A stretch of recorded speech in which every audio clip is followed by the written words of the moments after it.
Chapter 516. Rinpoche gave everyone 3 days to consider. As for joining the rearguard commandery, a spirit will expert would start from a Chinhu, an earth will expert would start from a Baihu, and a man will expert would start from Zongchi. However, Rinpoche gave the few small sects that had lost their pillar of support a Baihu. He gave them the opportunity. As for the future, if they didn't reach the earth wheel level, Baihu would be their upper limit. The upper limit of the earth wheel level would be a Chinhu. After settling the matter, Rinpoche was satisfied with everyone's reaction. He went to look for the Empress and asked for a few more loyal winged cavalry warriors to form the foundation of his power on earth. After all, the previous incident had made him realize that without his own power, it wouldn't be easy to do many things. Furthermore, Earth would always be his base camp, and he couldn't wait any longer to establish his power on Earth. Subsequently, he selected the 3 fiercest-looking winged cavalry warriors from the dozens of fierce-looking men. Aboriginals generally looked very fierce, and the winged cavalry warriors were even more so. On one hand, they had a murderous aura and demeanor, and on the other hand, they had all kinds of scars. These 3 were the kind of people that would make people turn around and run when they saw them from 100 meters away. They had fierce-looking faces, knife scars, bald heads, and murderous gazes. They were 8 meters tall and weighed more than 150 kilograms, which was more than half the weight of Tyson. Rinpoche felt that if he saw such people on the streets in the past, he would definitely hide at least 100 meters away. As long as they had a tattoo of a little red sunflower on their foreheads, humans and animals wouldn't come near them. He let the Empress take a look at the 3 people he had chosen. After having dinner with the Empress, he called them over again. "Stand there and hold each other's hands. Don't move," Rinpoche said. Although the 3 were baffled, they still followed his instructions. Rinpoche stood there while the 3 fierce-looking brothers held hands. This scene was really beautiful. "Stand there and don't move," Rinpoche reminded them again, and then placed his hand on one of their shoulders. The air around them was somewhat distorted. In an instant, the scene in front of them changed from darkness to light. The 3 of them looked around and were instantly dumbfounded. The moon, the courtyard, and the house were all gone. They were in a luxurious room that they had never dreamed of. The floor was made of jade, and the surrounding walls were made of unknown materials. Even without using their brains, they knew that they were not ordinary materials. Furthermore, there were many strange things around them. Principal Run, this is? The 3 of them looked around in bewilderment. Paradise. Rinpoche looked at the expressions of the 3 of them and casually made up a story. Where's the fairyland? God realm. Rinpoche immediately corrected himself. These Dayo people had the concept of gods, but they didn't have the concept of immortals. "Sir Ren, why are you scolding me?" That winged cavalry warrior looked aggrieved. "Get lost." Rinpoche was amused by his stupidity. "This is another country. It's very far from Dayo and can only be reached by relying on a hearthstone," Rinpoche said. "Oh," the 3 of them nodded as they looked around curiously. In their hearts, since Rinpoche was the one who brought them here, he would naturally bring them back. Not everyone had the opportunity to go abroad. They had to take a good look so that they could brag about it when they returned. "Sir Rin, what's this?" "Television." "What about this?" "Air conditioning." "What about this?" "Go sit at the side and wait for me to change," Rinpoche said impatiently. He left the 3 of them downstairs and went upstairs to change his clothes. However, before he could finish changing, he heard the sound of something being smashed downstairs. After he changed his clothes and went downstairs, he saw that the glass on the side of the sofa had been smashed into pieces. "Who smashed my glass?" Rinpoche glanced at the 3 of them. "This is called glass? I thought there was nothing." One of the winged cavalry warriors rubbed his head and said in a muffled voice. The other 2 nodded and said, "Indeed, there doesn't seem to be anything." Rinpoche shook his head. This bunch of idiots. He reckoned that it would take a lot of effort to teach them about Earth. Perhaps he should find them a tutor. "Sit down. I'll tell you about the situation." Rinpoche pointed to the sofa. Creak. As the 3 of them sat down, the sofa began to creak. Boom! The three of them reacted quickly and jumped up the moment the sofa collapsed. Sit on the floor. Rinpoche shook his head helplessly. Didn't Her Majesty say to listen to me? Rinpoche sat on the sofa and said faintly, Yes. If Principal Run has any instructions, we will listen. The three of them immediately got up from the floor and cupped their hands. Sit. This place is different from Dayo. Rinpoche waved his hand. This place is very far from Dayo, so far that it will be difficult to reach in a lifetime.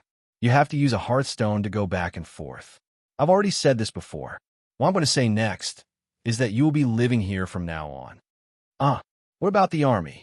What about Her Majesty? The three of them were shocked and jumped up from the floor again. Sit down. This is Her Majesty's temporary imperial residence, so someone naturally needs to guard it. Rinpoche pointed to the floor. Oh, the three of them immediately understood. It won't just be the three of you. There will be other people arranged. There will be a rotation in the future, and someone will come to replace you at a certain time. Then, you can return to Dayo, Rinpoche said. The people selected this time weren't married, so they naturally didn't have any concerns.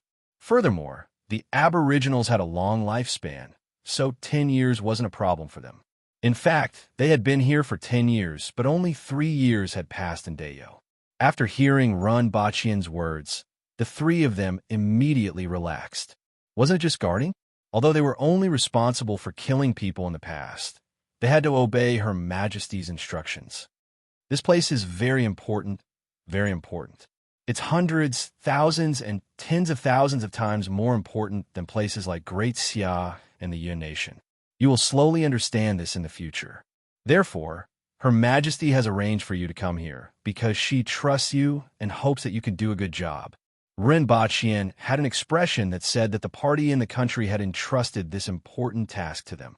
Sir Run, don't worry. We will never let an enemy leave alive. Anyone who dares to violate this place will be killed without mercy. The three of them were greatly moved and immediately guaranteed. You are not allowed to kill. Later on, I will tell you when you can and can't kill, Rinpoche said with a toothache. Rinpoche spent the whole afternoon explaining the general situation on Earth to the three of them, but he wasn't sure how much they could remember. Later on, I will find a teacher for you. Remember, all you have to do is listen to what he says about this world. You are not allowed to answer any questions they ask about Dayo, Great Xia, the Yun Nation, or the Qin Nation. If anyone inquires about this, let me know, Rinpoche instructed. Understood. We are very tight-lipped. The three of them grinned. Rinpoche nodded. He still believed in the winged cavalry on this point. He then made a phone call and ordered dinner for 60 people. Rinpoche fully believed in the appetite of the three of them. Then, he called Shinfeng and asked him to prepare a few extra size clothes for Fatty. At the same time, he also asked him to bring a tailor over tomorrow. The three of them sat on the ground in front of the television and watched the atomic bomb explosion cautiously. Sure enough, whether it's for the Empress or for them, only the atomic bomb is the way to go. Rinpoche couldn't help but laugh when he recalled how the Empress looked when she watched the atomic bomb. Everything that happened when the Empress first came here was worth recalling. Unfortunately, the Empress was becoming more and more like an otaku. The rest of the dinner was as Rinpoche expected. The three of them almost licked the bottom of the plates clean, but they still looked like they hadn't had enough. The night passed, and Rinpoche came down the next morning to see the three of them watching Transformers with great interest. They had already reached the 5th installment. Before going to bed last night, he taught them how to use the remote control to watch a movie and then chose Transformers for them. Sure enough, Transformers was a man's romance, and the three of them watched it with great interest the whole night. Of course, Rinpoche reckoned that even if he showed them Happy Goat and Baldy Chong, they would probably watch it with great interest the whole night. Chapter 517. When Shun Feng entered the villa, she was obviously frightened by the 3 burly men sitting on the floor. They were bare-chested, wore tattered leather shorts, and had crisscross scars all over their bodies. She made the most feminine gesture that Rinpochian had seen since he met her. She stepped back and wrapped her arms around herself. Although she was indeed a woman who looked like a man, Rinpochian sized her up. Rinpochian sized her up and said, "You don't have a chest. What's there to hide?" "Boss, you're too mean." Shen Feng glared at him fiercely. Good advice is unpleasant to the ear, and good medicine is bitter. The truth is always unpleasant. Don't mind it, Rinpochian said casually. Shen Feng glared at Rinpochian again before asking, They are your colleagues and my bodyguards. I recently discovered that Earth is too unsafe, Rinpochian said, feeling a little conflicted. Bodyguards? Shen Feng glanced at the three people inside. Their faces were ferocious, and their bodies were long. Their muscles were bulging, and there were all sorts of scars on their bodies.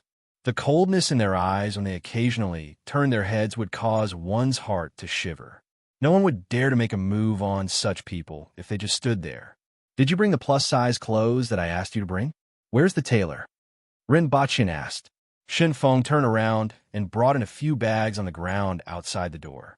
Following her was a woman who looked like a young married woman. She wasn't very beautiful, but she was graceful and revealed 2 dimples when she saw people. Hello, I'm Jeannie from Jeannie Clothing, the young woman greeted. Well, please make some clothes for the 3 of them. Rinpochian waved to the 3 people behind him. Come over and let her measure you. Only then did Jean see that there were 3 men who looked like bears behind her. This gave her a fright, and her eyes started to shine. When the 3 of them stood up, their muscles bulged like a dragon swimming under their skin. Coupled with their scars, they were full of deterrence. Sir Ren, change the way you address me. Rinpochian turned his head and glanced at the 3 of them. This way of addressing you sounds weird. Just call me. Rinpochian pondered. The Empress was the boss, but what was he? Lady Boss? Call me Second Boss. Second Boss. Although the 3 of them didn't know what that word meant, they still corrected themselves in time. Who's the big boss? Shen Feng asked even though she already knew the answer. Second Lady Boss. Rinpochian answered without hesitation. You really know how to beat around the bush. Shen Feng smiled. Rinpochian also felt that it was very complicated, but he had no choice. Shen Feng could directly address him as boss. If these 3 were to address him as boss, how would they address the Empress in the future? Lady Boss. This title wasn't bad, and Rinpochian really wanted to hear it. But they're easy to beat up. Stand properly. Let her measure you. Rinpochian pointed at the 3 of them as they stood there. Jeannie took out all kinds of tools from her bag and prepared to measure them. Rinpochian flipped through the clothes that Shen Feng had brought.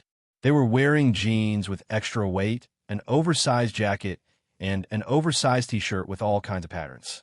If he hung a metal chain on each of them, they would immediately transform into hip-hop singers. Clothes for this body type usually have to be custom-made. It's already not bad to be able to buy these. Shen Feng hid beside Rinpochian and spoke while paying attention to the 3 burly men standing there. To her, these 3 people were full of deterrence. Moreover, she knew some things that ordinary people didn't, which made her extremely wary of these 3 people. However, she still asked, Boss, where did you find these people? Well, a few days ago, I went on a trip to the ravine and found a village. The people there are so poor that they can't eat and rely on primitive methods like hunting in the mountains to survive. The nation has said that those who get rich first will help the rest. The ancients also said that those who get rich will help the world. Seeing that their lives are so difficult, I recruited them to be my bodyguards. They look suitable.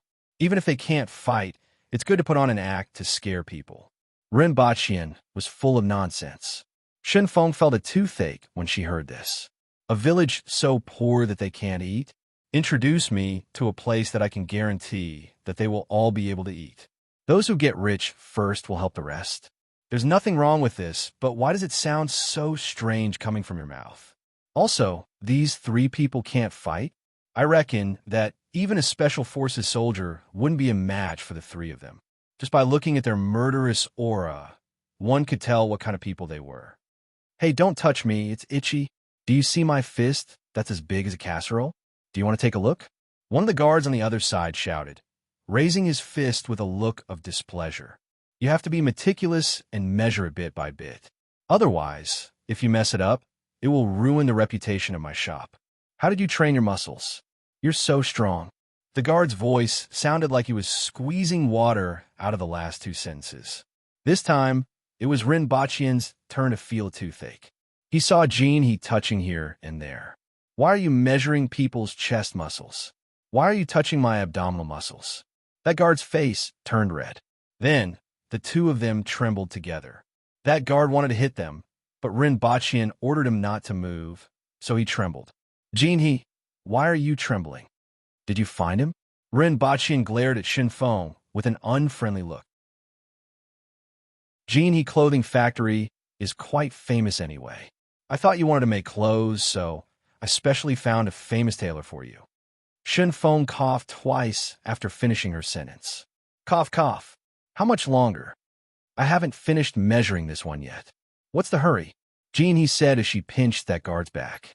Quite perky. Jean clicked her tongue in admiration. Stand still. Rinpoche saw that the guard's eyes were glowing fiercely and hurriedly said, This lady, we aren't selling our bodies or our skills, so please conduct yourself with dignity. Rinpoche said, It's inevitable that we'll touch each other when we're measuring clothes. I've never seen you guys so troublesome. A few grown men are afraid that I, a woman, will take advantage of you. Jean said, I'm not afraid. I'm just taking advantage of you. Rinpoche muttered to himself. Today, he had finally seen it for himself. If a woman became coquettish, then there was really nothing for a man to do. However, you're really bold. This is a teddy, and you still want to molest a Tibetan Mastiff? Is this Jean, he really a tailor? Rinpoche glanced at Shinfeng again. Fortunately, after Rinpoche spoke, Jean finally restrained herself and conveniently took advantage of the three of them. It took her more than 10 minutes to measure their sizes. Even the thickness of the base of the thigh and the thickness of the ankle were measured. Rinpoche increasingly felt that this wasn't like a tailor's, but more like a physical examination.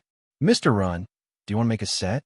Many wealthy businessmen make clothes here, and my skills aren't any worse than those overseas. Jean looked at Rinpoche with glowing eyes. Forget it. Rinpoche waved his hand. Make 3 suits and 3 sets of sportswear for each of you. In addition, make another 30 sets of clothes of the same size. Rinpoche was prepared to bring a few winged cavalry warriors with similar figures next time. This way, the size of the clothes wouldn't be too much of a problem and would save him some trouble. Shinfeng opened her mouth. Make another 30 sets? Bring another 10 people? In addition, find me a few cooks. They need to be able to cook in a big pot and have decent cooking skills. Let's start with 10 people. Rinpoche said, Contact the developer and see if there are any houses for sale nearby. I remember that Wang Ji, who was previously investigated for economic crimes, has a villa nearby, right? How are we handling it now? With the addition of 10 winged cavalry warriors, this house was obviously not enough.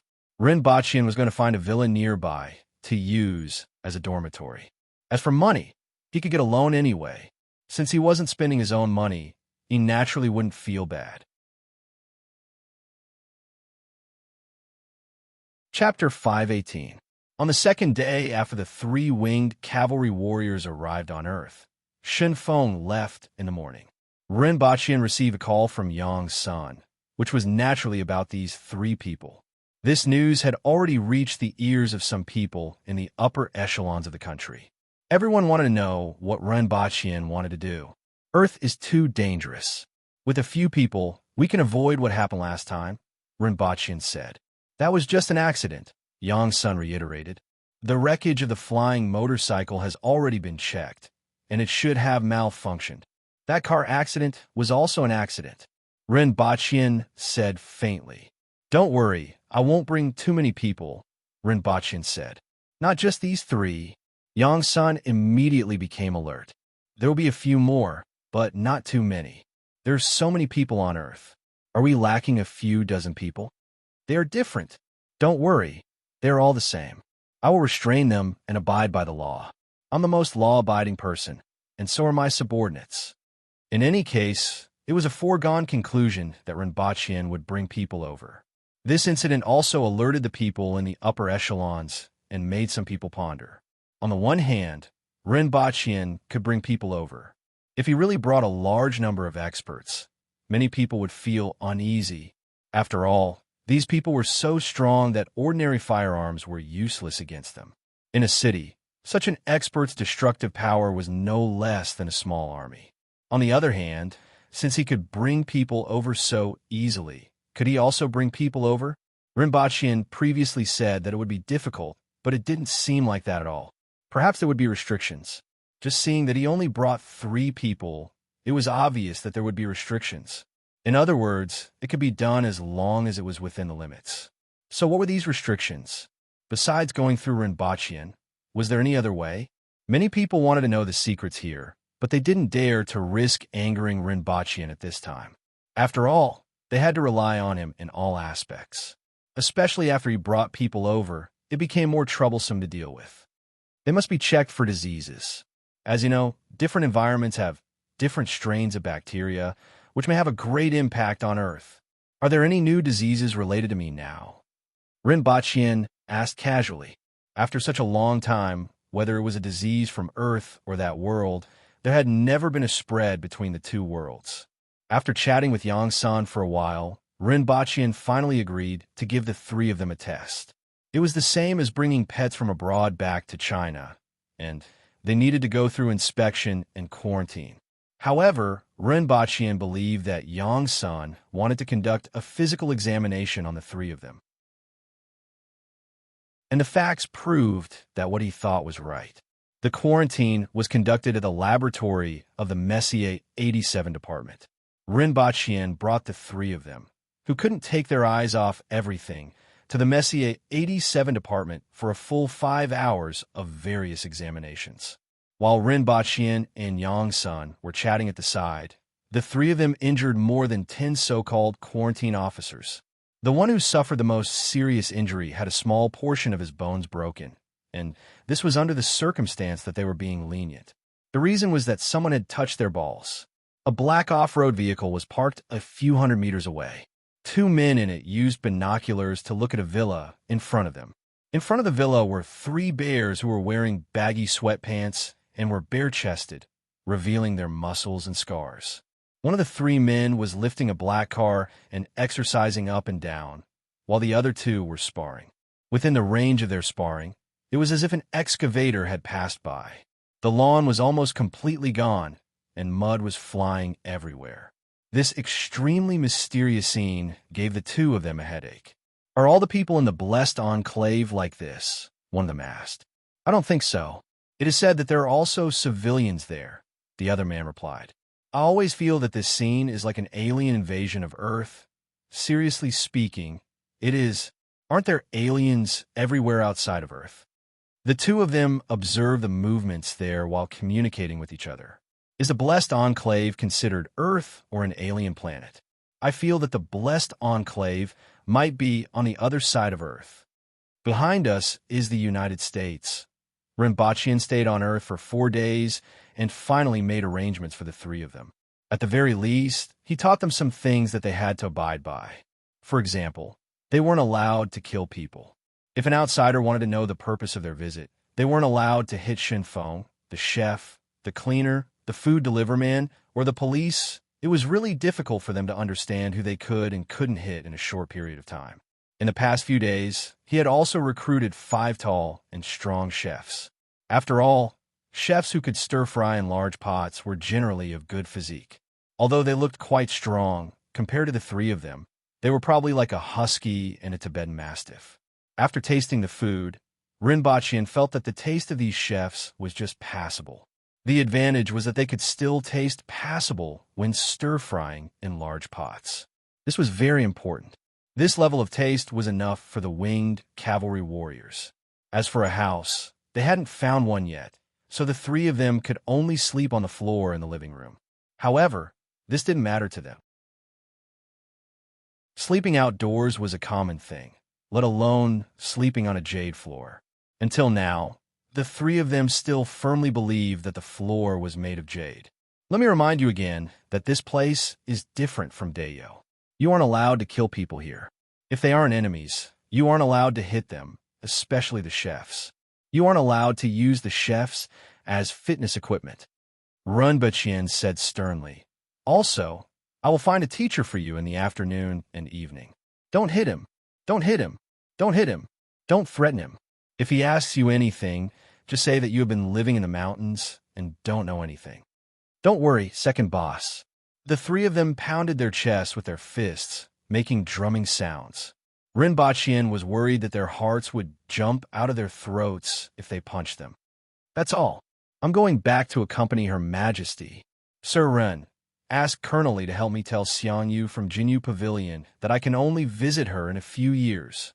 One of the winged cavalry warriors scratched his head. His name was Li Zhe. Li was a small surname in Dayo, and Rinbachien hadn't seen many of them.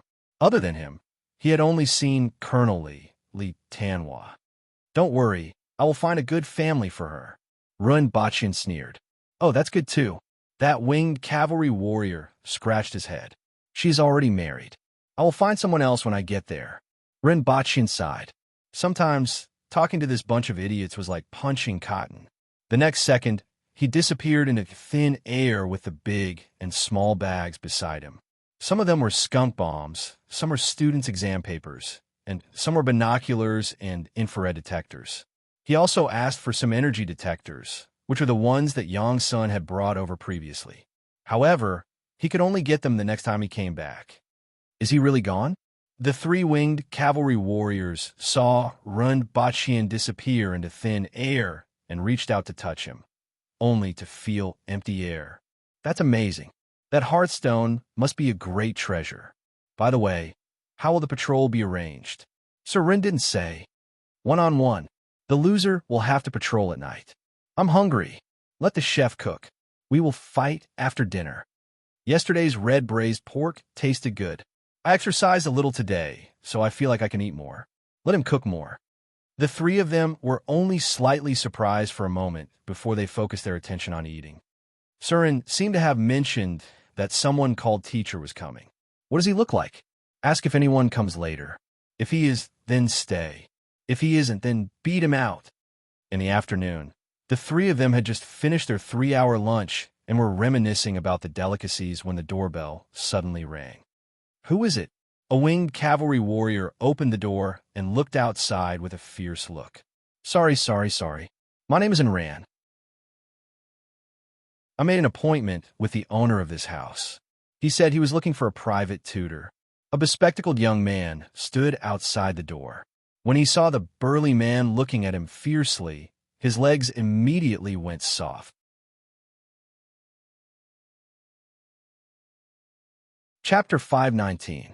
When Rinbachien returned to Dayo, the first thing he did was to put up a bounty notice. Su Qing, surname B, identity unknown. One day, after drinking outside the city, he saw a cow and chased her. After being discovered, he panicked and fled.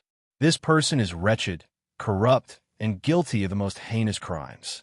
If anyone in the know reports and verifies the case, he will be rewarded with 100 taels of silver. There was a portrait of Su Qing attached. Although it didn't look like him, it was enough. Rinbachien took out the notice and handed it to Zhuolong, who was also the nephew of Lingshan's sex, Zhuocheng. Although there weren't many tasks assigned to them these days, Rinbachien felt that this person was quite smart and handled matters appropriately. Get someone to make a few copies and post them on the city gates of each city, Rinbachien said. Yes. Zhuocheng scanned it with his eyes, didn't ask anything, and left.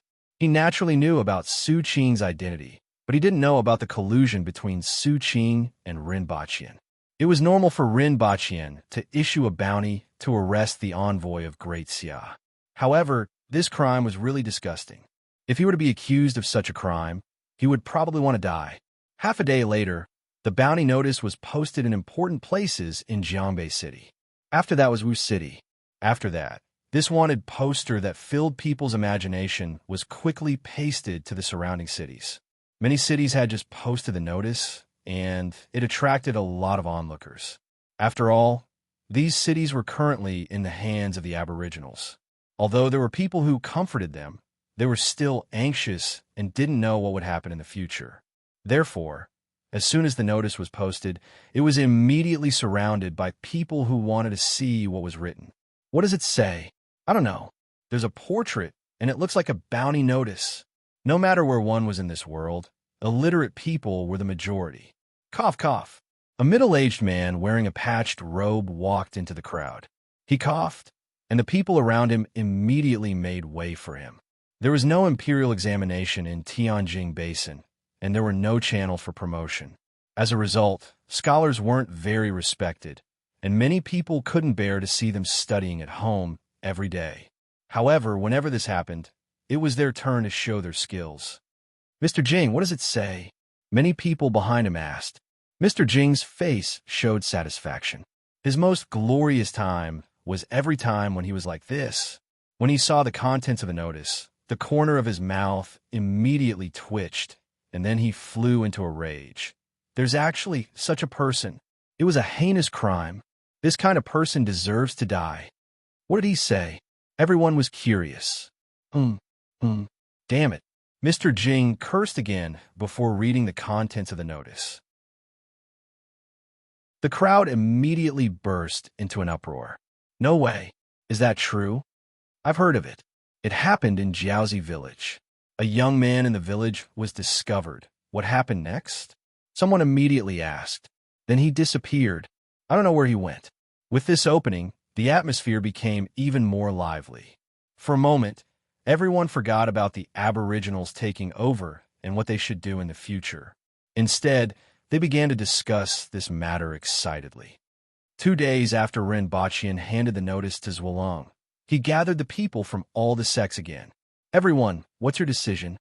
Rinpoche sat at the head of the table and leisurely looked at everyone while holding a cup of iced Coke. Sir Run, I'm willing to join. Someone immediately stood up and answered. Me too. I'm willing to serve Dayo. Rinpoche's gaze paused on the person who said that he was willing to serve Dayo.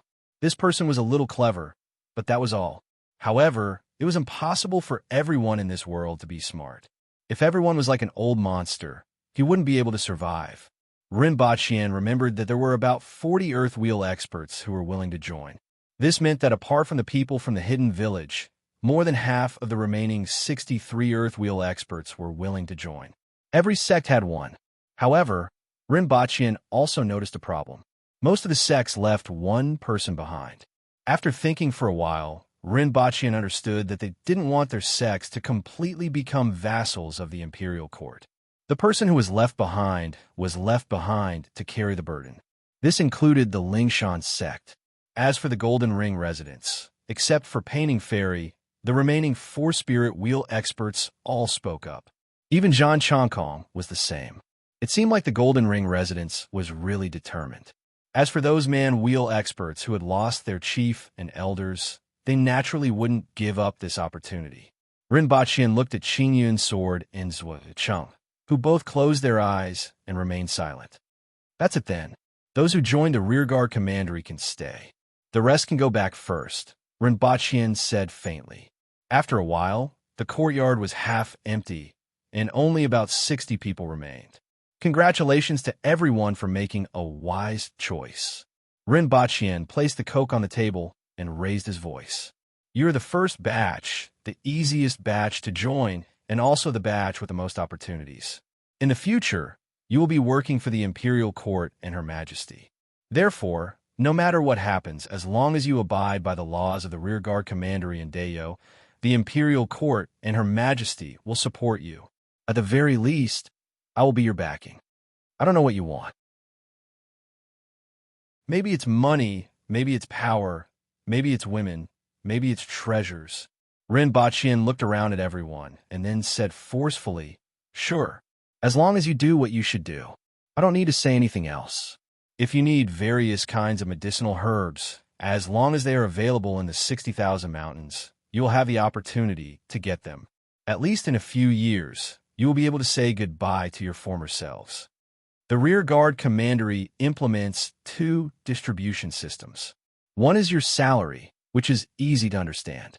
At the same time, everyone has a fixed amount of medicinal herbs to purchase. What Rinpoche said at this moment was what everyone wanted to hear the most. Power and beautiful women didn't mean much to most earth wheel experts, but the quota to purchase medicinal herbs was what they needed the most. Sir Run, how many medicinal herbs will be purchased? You can write down the items you need and hand them in. After that, the quota will be determined according to the function, rarity, and value of these medicinal herbs. At the same time, I have another important news to inform you. Just now, I said that there are two distribution systems. The most important is the second system, which is the points system. No matter what mission you do, you'll get points. The more dangerous the mission, the more points you will get after completing it. As for points, you can exchange them for things that you can't buy even if you have money. For example, heaven-grade weapons. I think everyone wants them, right? Rinpoche smiled at everyone. Everyone immediately became spirited. For example, secret manuals. Whether they are passed down from the Han Nation, Great Xia, the Yun Nation, or even the various sects. As soon as Rinpoche said this, everyone's faces suddenly changed. Many of them were ecstatic, but many of them looked gloomy. Sir, this must not be done. Someone immediately stood up and objected. He couldn't care less about offending Rinpoche. The martial arts of a sect were the foundation of a sect.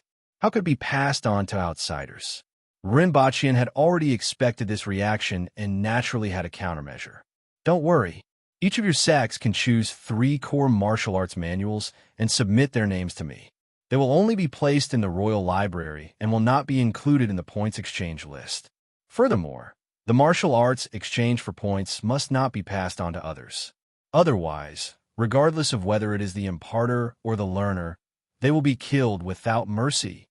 Rinpoche's words made those people's faces ease up. In addition to heaven-grade weapons and secret manuals, there are also treasures.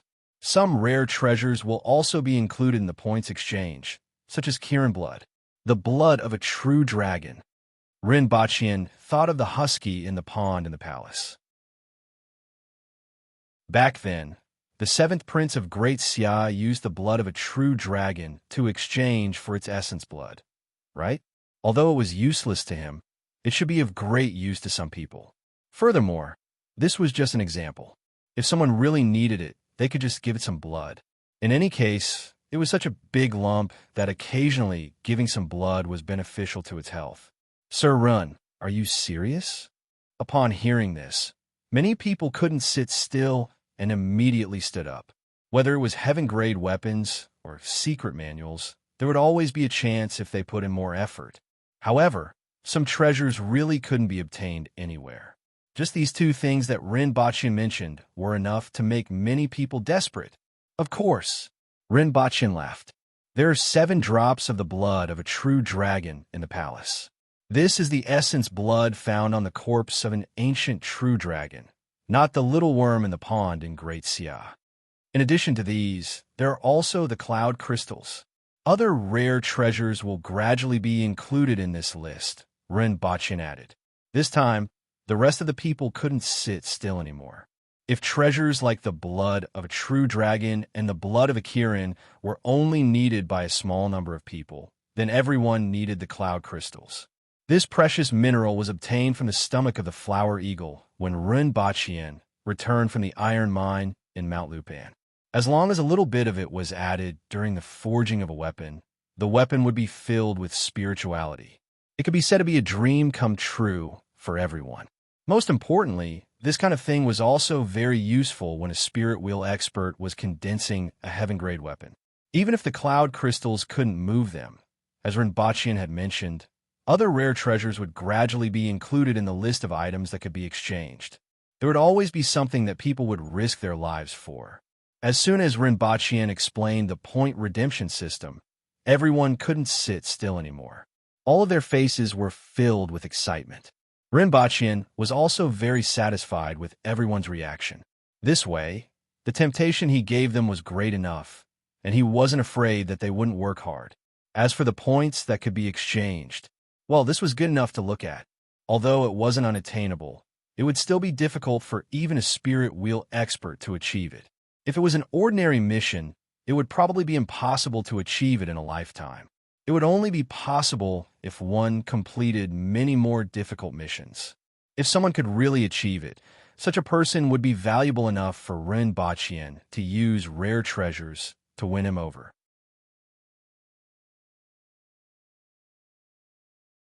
Chapter 520. There were a total of 47 Earth Wheel experts and 11-man wheel experts who had become members of the Rearguard Commandery. There were 58 Baihu experts. The 11-man wheel experts were all sect chiefs or elders who had died in the investigation of the Wang estuary. Rinpoche gave them some privileges, which could be considered as a favor to the descendants. At the same time, Rinpoche gave each of them a quota of 22 people. They were divided into 2 small banners and 20 tiki. As for the commander, the position was left empty as it was necessary to leave something for others. The positions of small banners and commander generally require the strength of a man-wheel expert, and the highest a man-wheel expert could reach was the position of a commander. Below the small banners were the tiki, which was considered the foundation of the Rearguard Commandery. Below the tiki, there was a group of non-staff personnel called the strongmen. After all, the goal of the Rearguard Commandery wasn't only to fight and kill, but also to monitor the local area. At this time, the Rearguard Commandery has just been established, so everything is simple. You'd better choose carefully among the slots I'm giving you. Don't just shove anyone in. After all, these people are your subordinates and will work for you. Their ability will determine whether you can do things well in the future and determine your future prospects. In addition, you can also recruit some strongmen to assist the tiki, act as informants, or do other chores. Those who are above the tiki are considered officials, and the imperial court will naturally pay them a salary. As for the strongmen, you'll need to think of a way to recruit them. Go back and prepare now. Come to me in 3 days to collect your tokens. After Rinpoche explained everything clearly, he let everyone leave. After everyone left, Gong Zheng scratched his head and asked, "Sir, does the imperial court have money? Didn't you just rob a fortune from Great Xia? When I came here, I heard that Great Xia and the Yun Nation have cut off our salt supply. The officials in the imperial court have used that fortune to buy salt," Gong Zheng said. Rinpoche nodded. He had also heard about this. After all, the Empress would receive news from Gu City every 2 or 3 days and would occasionally tell him about it. The difficulties are only temporary. After we conquer the Yun Nation, you can even take a salt bath if you want. Rinpoche smiled. I want to see the sea.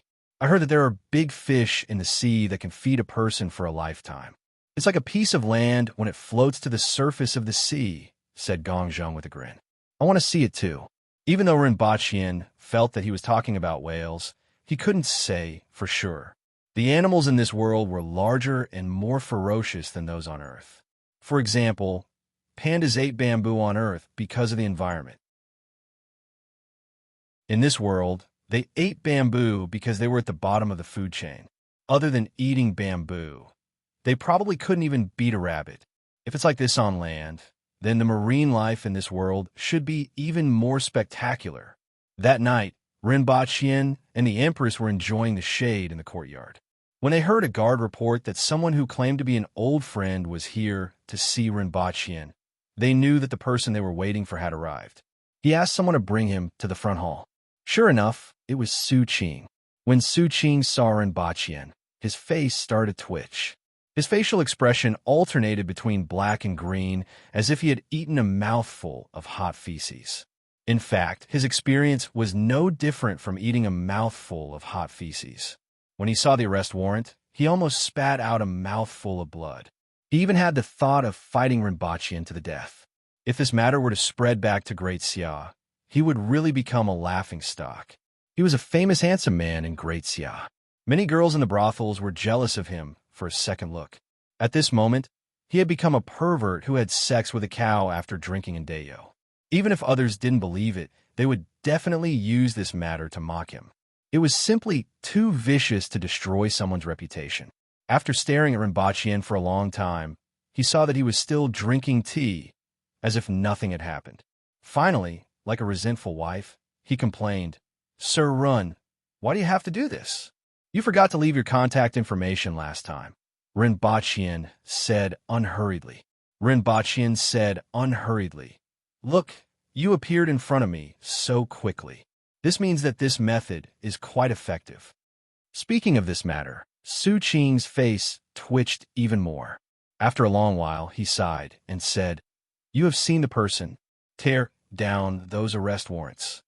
Then he asked, What exactly do you want from me? Send some things to the palace of Great Xia, Rinpoche said faintly. Su Qing's expression immediately became serious. I do have a few people in the palace, but they can't do much. Their main job is to gather information. The power in the Great Xia Dynasty Palace is much stronger than you think. It's not that serious. Just tell me put a few small things in the palace. You can put them anywhere, such as in the garden or in the grass. What are you going to do? Come look at this thing. Rinpoche picked up a gray cylindrical object on the table and said. It was green and had been sprayed with camouflage patterns. There was a safety switch on it. Since it didn't need to explode, the outer shell was made of ordinary aluminum. Is this the kind you used in the north? I've said it's useless. It can be used against ordinary people, but it's useless against experts, Su Qing said immediately after taking a look. It's not what you think. Rinpoche knew that Su Qing had misunderstood and thought that he was holding a grenade. It's not easy to plant people in the palace. I won't let them take risks easily. Let's go out of the city. I'll show you. Rinpoche called out to Shi, who was outside, and went to the backyard to get Lin Xiaola, who was sleeping soundly. She even bid him, Take this and throw it as far as you can, Rinpoche said to Shi. Okay, I'm familiar with this thing. Shi was elated when he saw the thing in Rinpoche's hand. He had used it many times in Liao City, although this one was a little different. Retreat. Rinpoche handed the thing to Shi, who turned around and ran back. Su Qing was puzzled. As far as he knew, this thing wasn't very powerful, but he still followed Rinpoche and ran. Lin Xiaola was sitting on the ground yawning. She looked around and landed beside Rinpoche in a flash. Shi was left standing there with a silly smile on his face. He turned to look at Rinpoche, rubbed his head, removed the safety ring, and weighed it in his hand. Based on his experience, this thing would explode in a few breaths' time. He didn't know why Rinpoche was running so fast. The next second, his face turned green, and a pungent smell that made it hard for him to breathe filled his nostrils. His chest and head felt as if they had been hit by a sledgehammer, causing him to see stars. He couldn't even breathe, and his lungs felt like they were being squeezed tightly.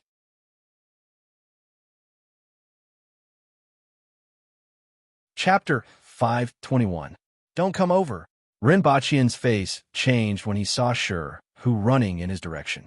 He quickly pointed in another direction and shouted. He had a deep understanding of the persistence of this stench. Shi, who had just come over, and even if he was closer to Rinpoche, he would still be covered in the stench. Rinpoche would never forget the previous experience.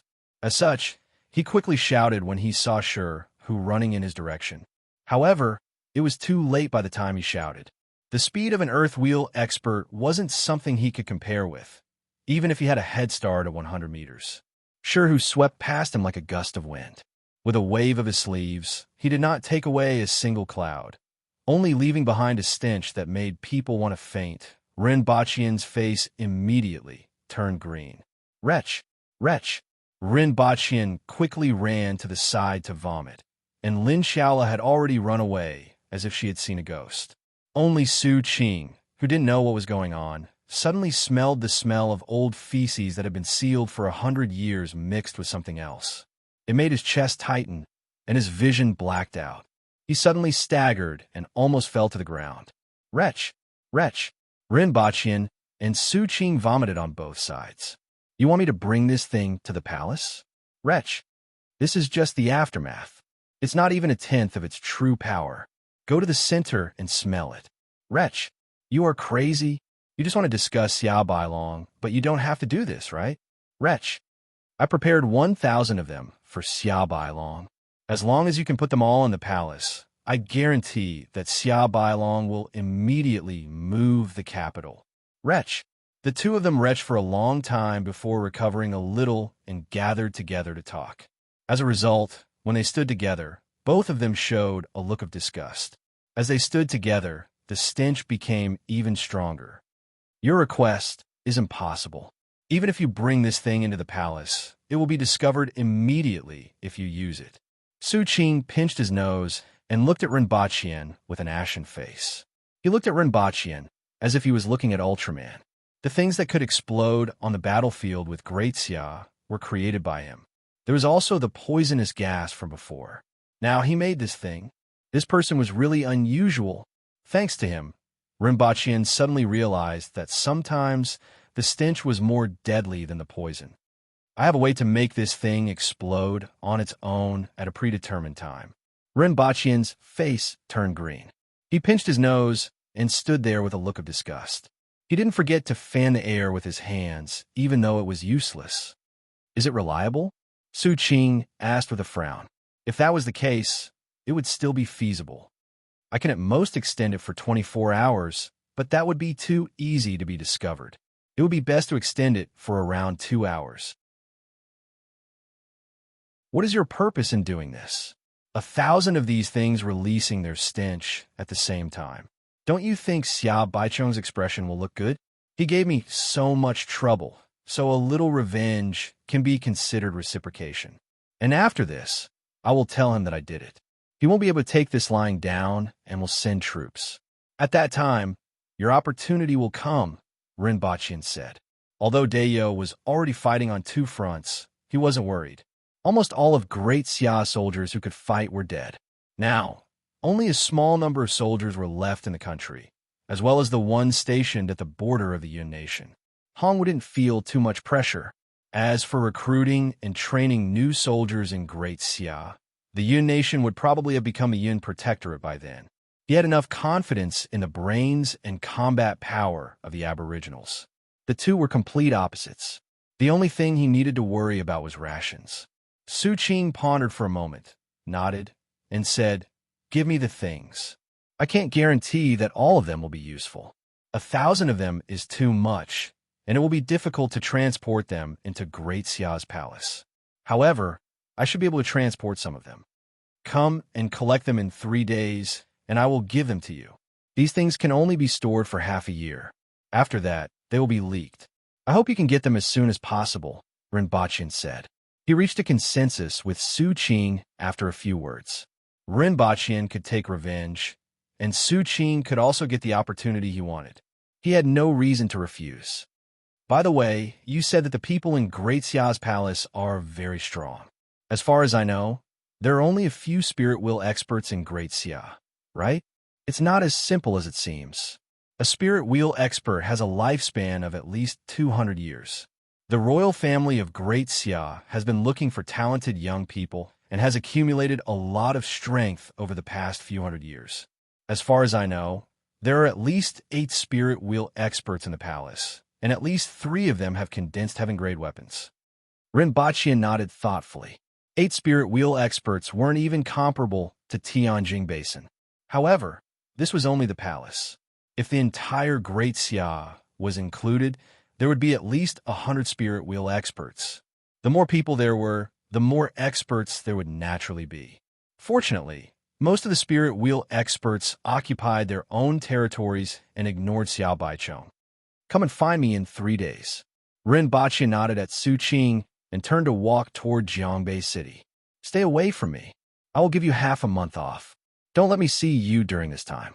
Rinpochian's face immediately turned green when he saw Shi Hu approaching him. Shi Hu looked aggrieved. Wasn't he the victim here? Who told you not to make it clear? He thought it was the same thing as in Liao City. On the way back to the residence, people and animals scattered everywhere they passed. Zhuo Leng and the others saw Rinpochian return and came over to greet him. However, their expressions immediately changed, and they took a few steps back. They were too familiar with this feeling. Those days simply made them want to die. Greetings, Sir Run. The 6 of them were reminded of the tragic memories of those days, and their expressions became extremely strange. "It's all right. Step back." Rinpoche waved his hand and walked across the courtyard to the Empress's door. She was still watching a television series. "Your Majesty, I just met Su Qing, and he has agreed. Xiao Baichong has given us so much trouble, and we can finally return the favor." Rinpoche stood in front of the door and smiled. The Empress turned to look at him and rolled her eyes. Her charming and moving gaze made Rinpoche's heart restless. "Why are you standing so far away?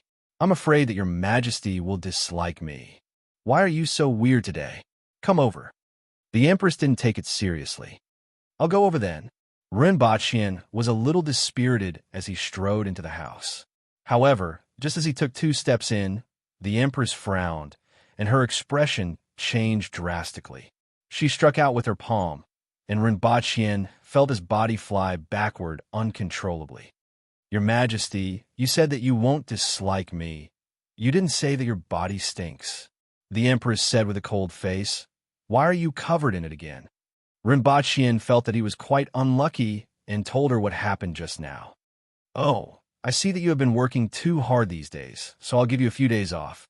Go back to Earth and rest for a few days," the Empress said. Rinpoche was speechless. Retribution came quickly. He had just given Shirhu a day off, and the Empress immediately gave him one. "Your Majesty, have a good rest." Rinpoche looked at the Empress resentfully, went out, and called 3-winged cavalry warriors to stand there. He ordered them not to move and brought them back to Earth with him. "I'm a little bee, flying among the flowers." Pow! Boom! As soon as Rinpoche returned to Earth, he heard noises coming from nearby. He turned around and saw 3-winged cavalry warriors playing a finger-guessing game. One of them slapped someone, and the other was plastered to the wall. "What are you doing?" Rinpoche's face darkened. "Hello, Lady Boss." The 3 of them immediately stood up and bowed.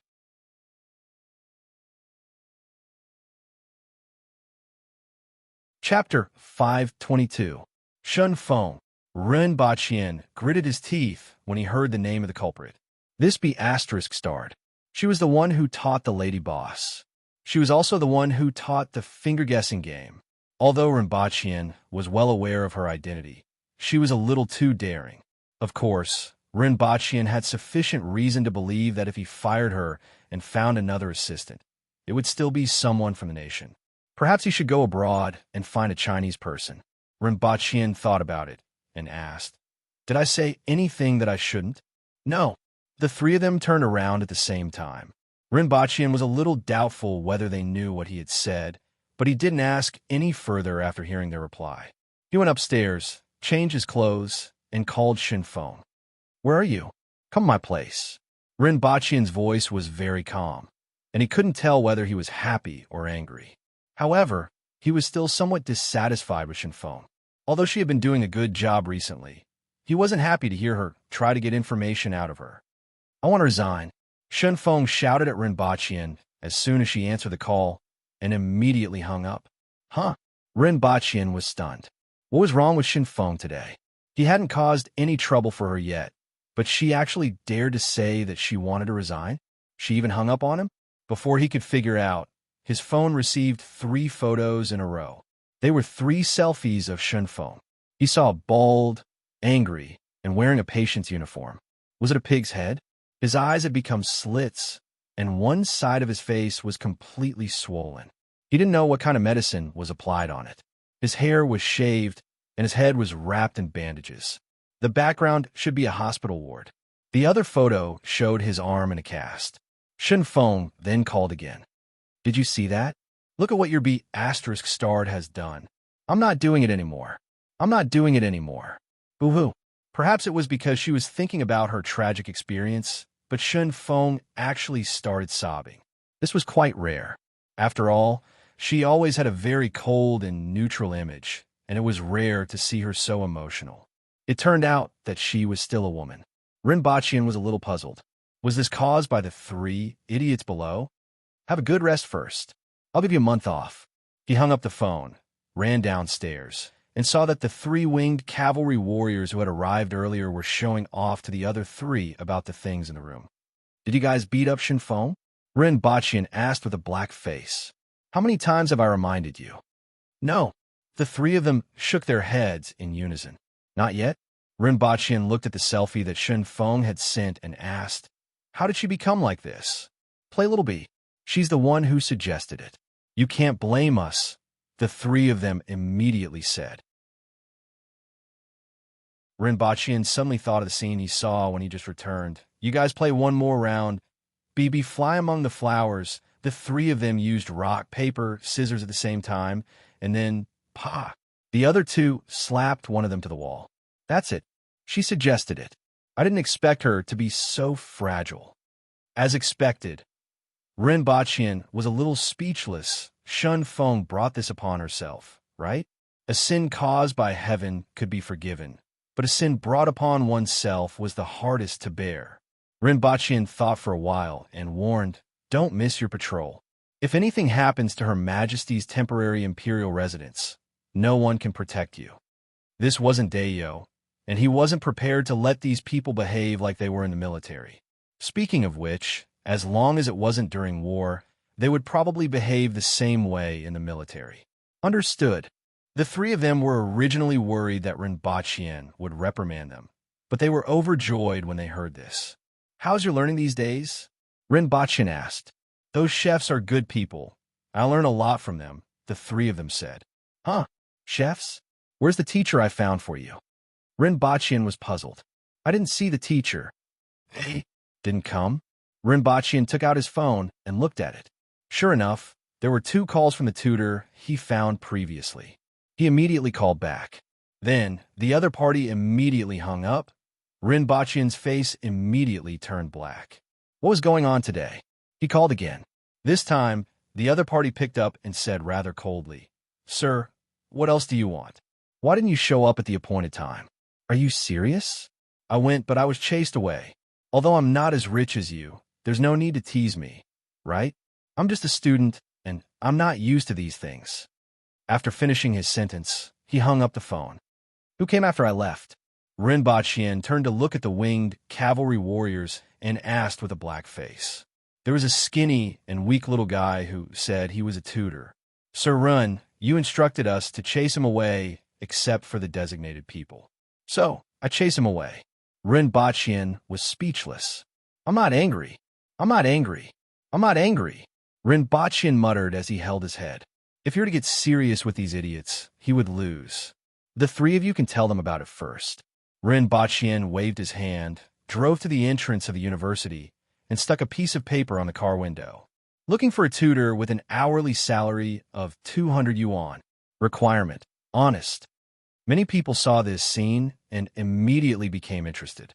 An hourly salary of 200 yuan was considered pretty good for part-time students. A one-on-one high school student's hourly salary was generally only about 100 yuan. Needless to say, Rinpoche wasn't looking for a 985 university, but a 211 university. However, Rinpoche didn't specify primary, secondary, or high school, and he didn't specify any subjects. This made people feel a little uncertain. Some people even suspected that he was a scammer. After all, most of the things that seemed to be very advantageous were actually scams. After a long time, a bespectacled, plainly dressed boy who looked a little thin and weak walked over and knocked on the car window. Excuse me, what kind of tutor are you looking for? The boy asked. I'm a first-year student here and have just passed the college entrance examination. You, get in the car. Rinpoche sized him up and said after seeing that he was quite honest. Don't worry. Your standard is good enough to teach. I don't need a high standard. I just need to be honest enough. The boy hesitated for a while. This price was quite attractive, and he could get into the car at the entrance of the university where the surveillance cameras could see it. There shouldn't be a problem. At the thought of this, he got into the car. Rinpoche said as he drove, I only request that you teach me Chinese, the simpler the better. Then, teach me some general knowledge. The boy was a little surprised. Some children have been living in the mountains and don't know anything about the outside world. I need someone to help them understand these things, Rinpoche said. It was better to bring the boy over first. If he took out the photos of the winged cavalry, he reckoned that no one would dare to go. In fact, after interacting with the winged cavalry, one would know that even though they looked a little scary, they weren't considered bad people. After hearing this, the boy finally felt a little relieved. In his opinion, they should be children from very poor areas. Although he didn't know why the person in front of him was doing this, perhaps he was a good person? Did he adopt some children from the mountainous areas? At the thought of this, the boy immediately felt a deep sense of respect. He was born in the countryside. If it wasn't for the help of some kind people, he was afraid that he would have been like those children in the village and dropped out of school to work before graduating from primary school. As a result, he respected and liked these kind people from the bottom of his heart. Not in the city, the boy asked when he saw that Rinpoche had been driving out of the city. Don't worry, I will reimburse you for your travel expenses. The time spent on the road will also be calculated according to the teaching time. There's no need. This price is already very high, the boy said with some embarrassment. It doesn't matter. This group of children doesn't know much. You might have to put in some effort, Rinpoche said. I will work hard, the boy said. He swore in his heart that he would definitely help them and teach them what he knew.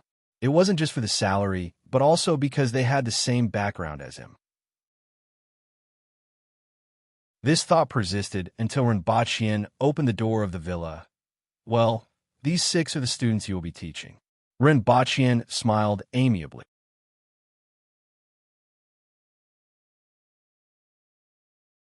Chapter 5:23. Sir, I'm afraid I can't do this job.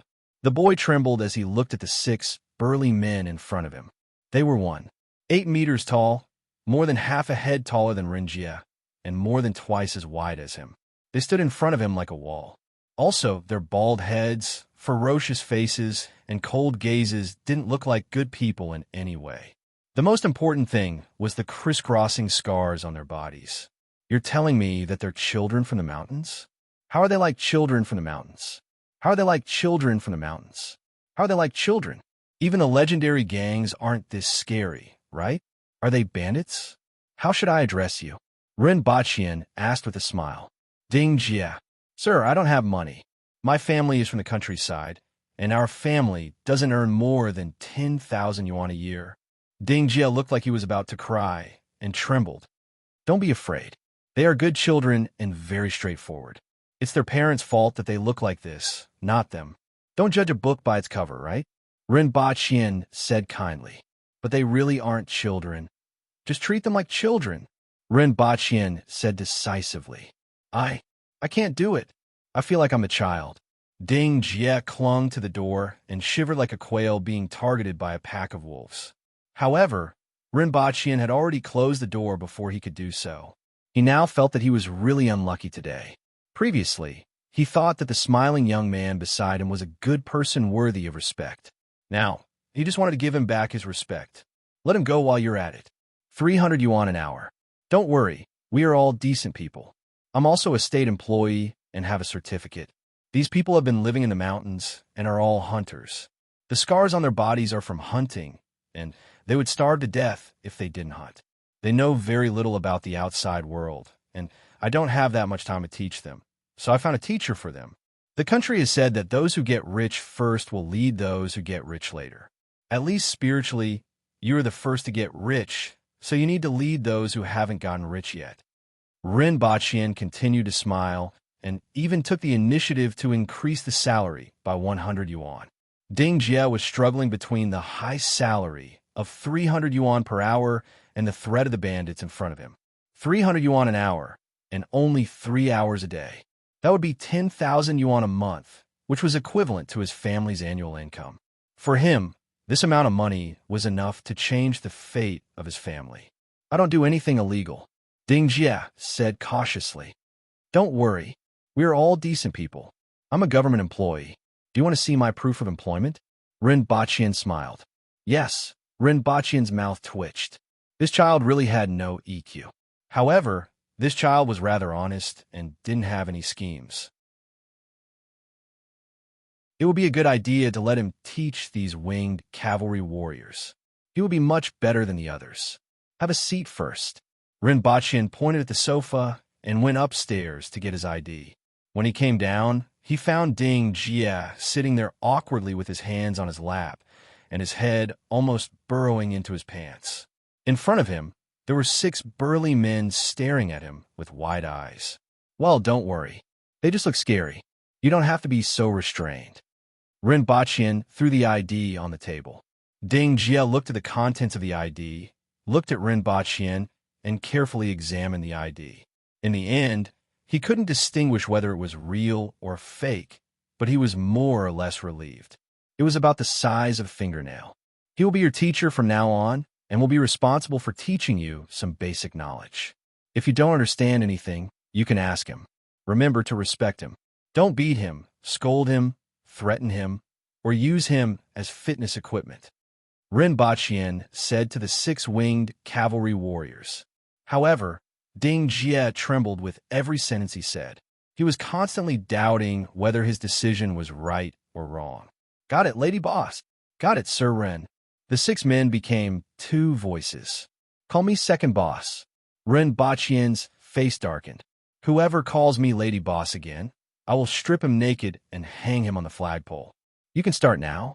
You can come whenever you have time, Rinpoche said to Ding Jie.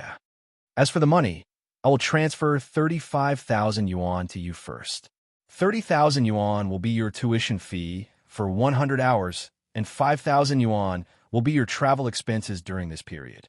Rinpoche wasn't worried that Ding Jie would run away after taking the money. He didn't have the guts. It didn't matter if he had the guts. Rinpoche would show him what it meant to rule the country by law. Rinpoche asked for Ding Jie's WeChat number, transferred the money, and went upstairs. After a while, he came down and found that Ding Jie had adjusted his emotions and was resisting his fear to ask the winged cavalry warriors. At the very least, he wanted to know what these people knew. His conclusion was that this group of people really didn't know anything. As expected, this group of people came from a mountain village that had no contact with the outside world and made a living by hunting. Regardless of whether it was true or not, he could only tell himself that it was true. After staying in the villa for 3 hours, he got up and bade farewell when the sky was getting dark.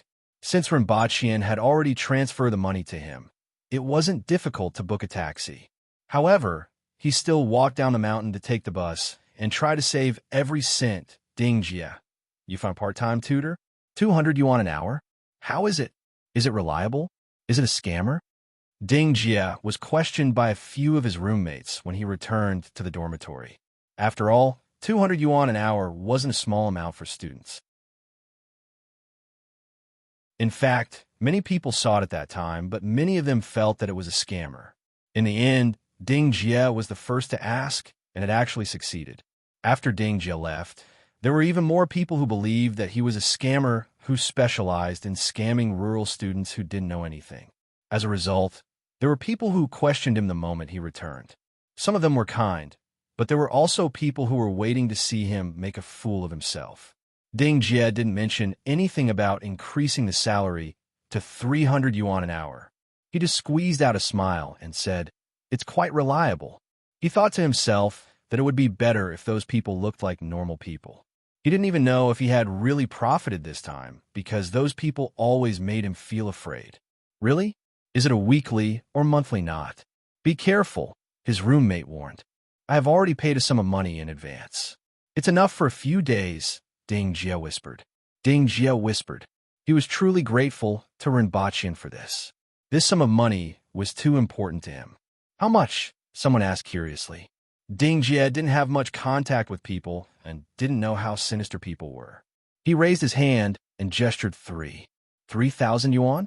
This person is quite generous. You have met a good person.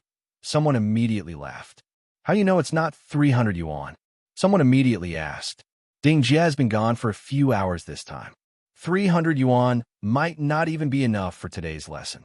He just said that he paid a sum of money in advance, so it should be at least 3,000 yuan, right? Ding Jie, am I right? The person who spoke just now laughed. He was very confident in his judgment. Ding Jie opened his mouth and then nodded. In the end, he didn't mention that the other party paid 30,000 yuan in advance. However, this still made several of his roommates envious. After all, only a small number of people were rich. When they first entered university, many students had the idea of becoming tutors to earn some pocket money, but they couldn't do so for various reasons.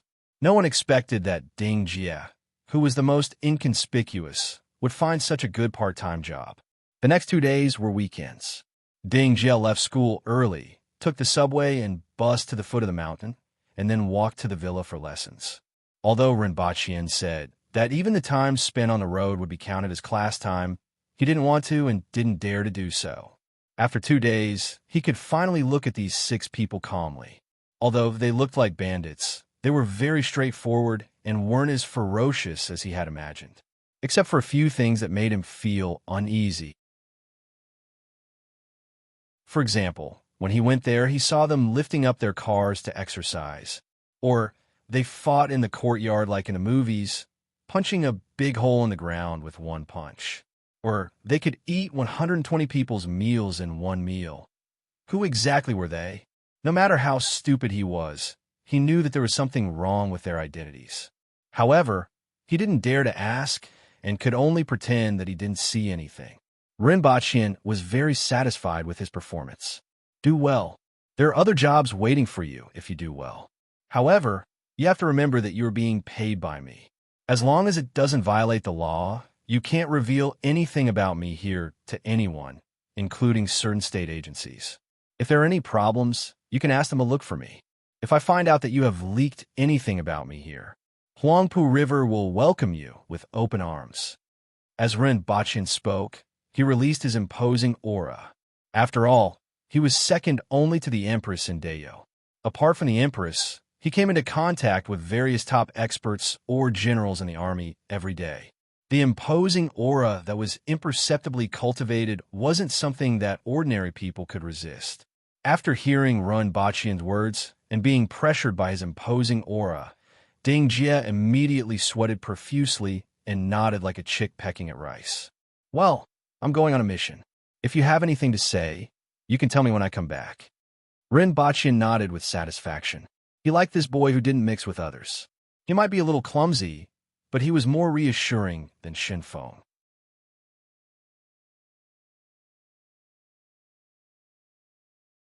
Chapter 5:24. There's no more wine. One of the winged cavalry warriors pondered. There's no more wine. Another person tipped the bottle down, and a drop of wine dripped from the bottle. We could have drunk for a few more days. The 3 winged cavalry warriors looked at the 3 people opposite them.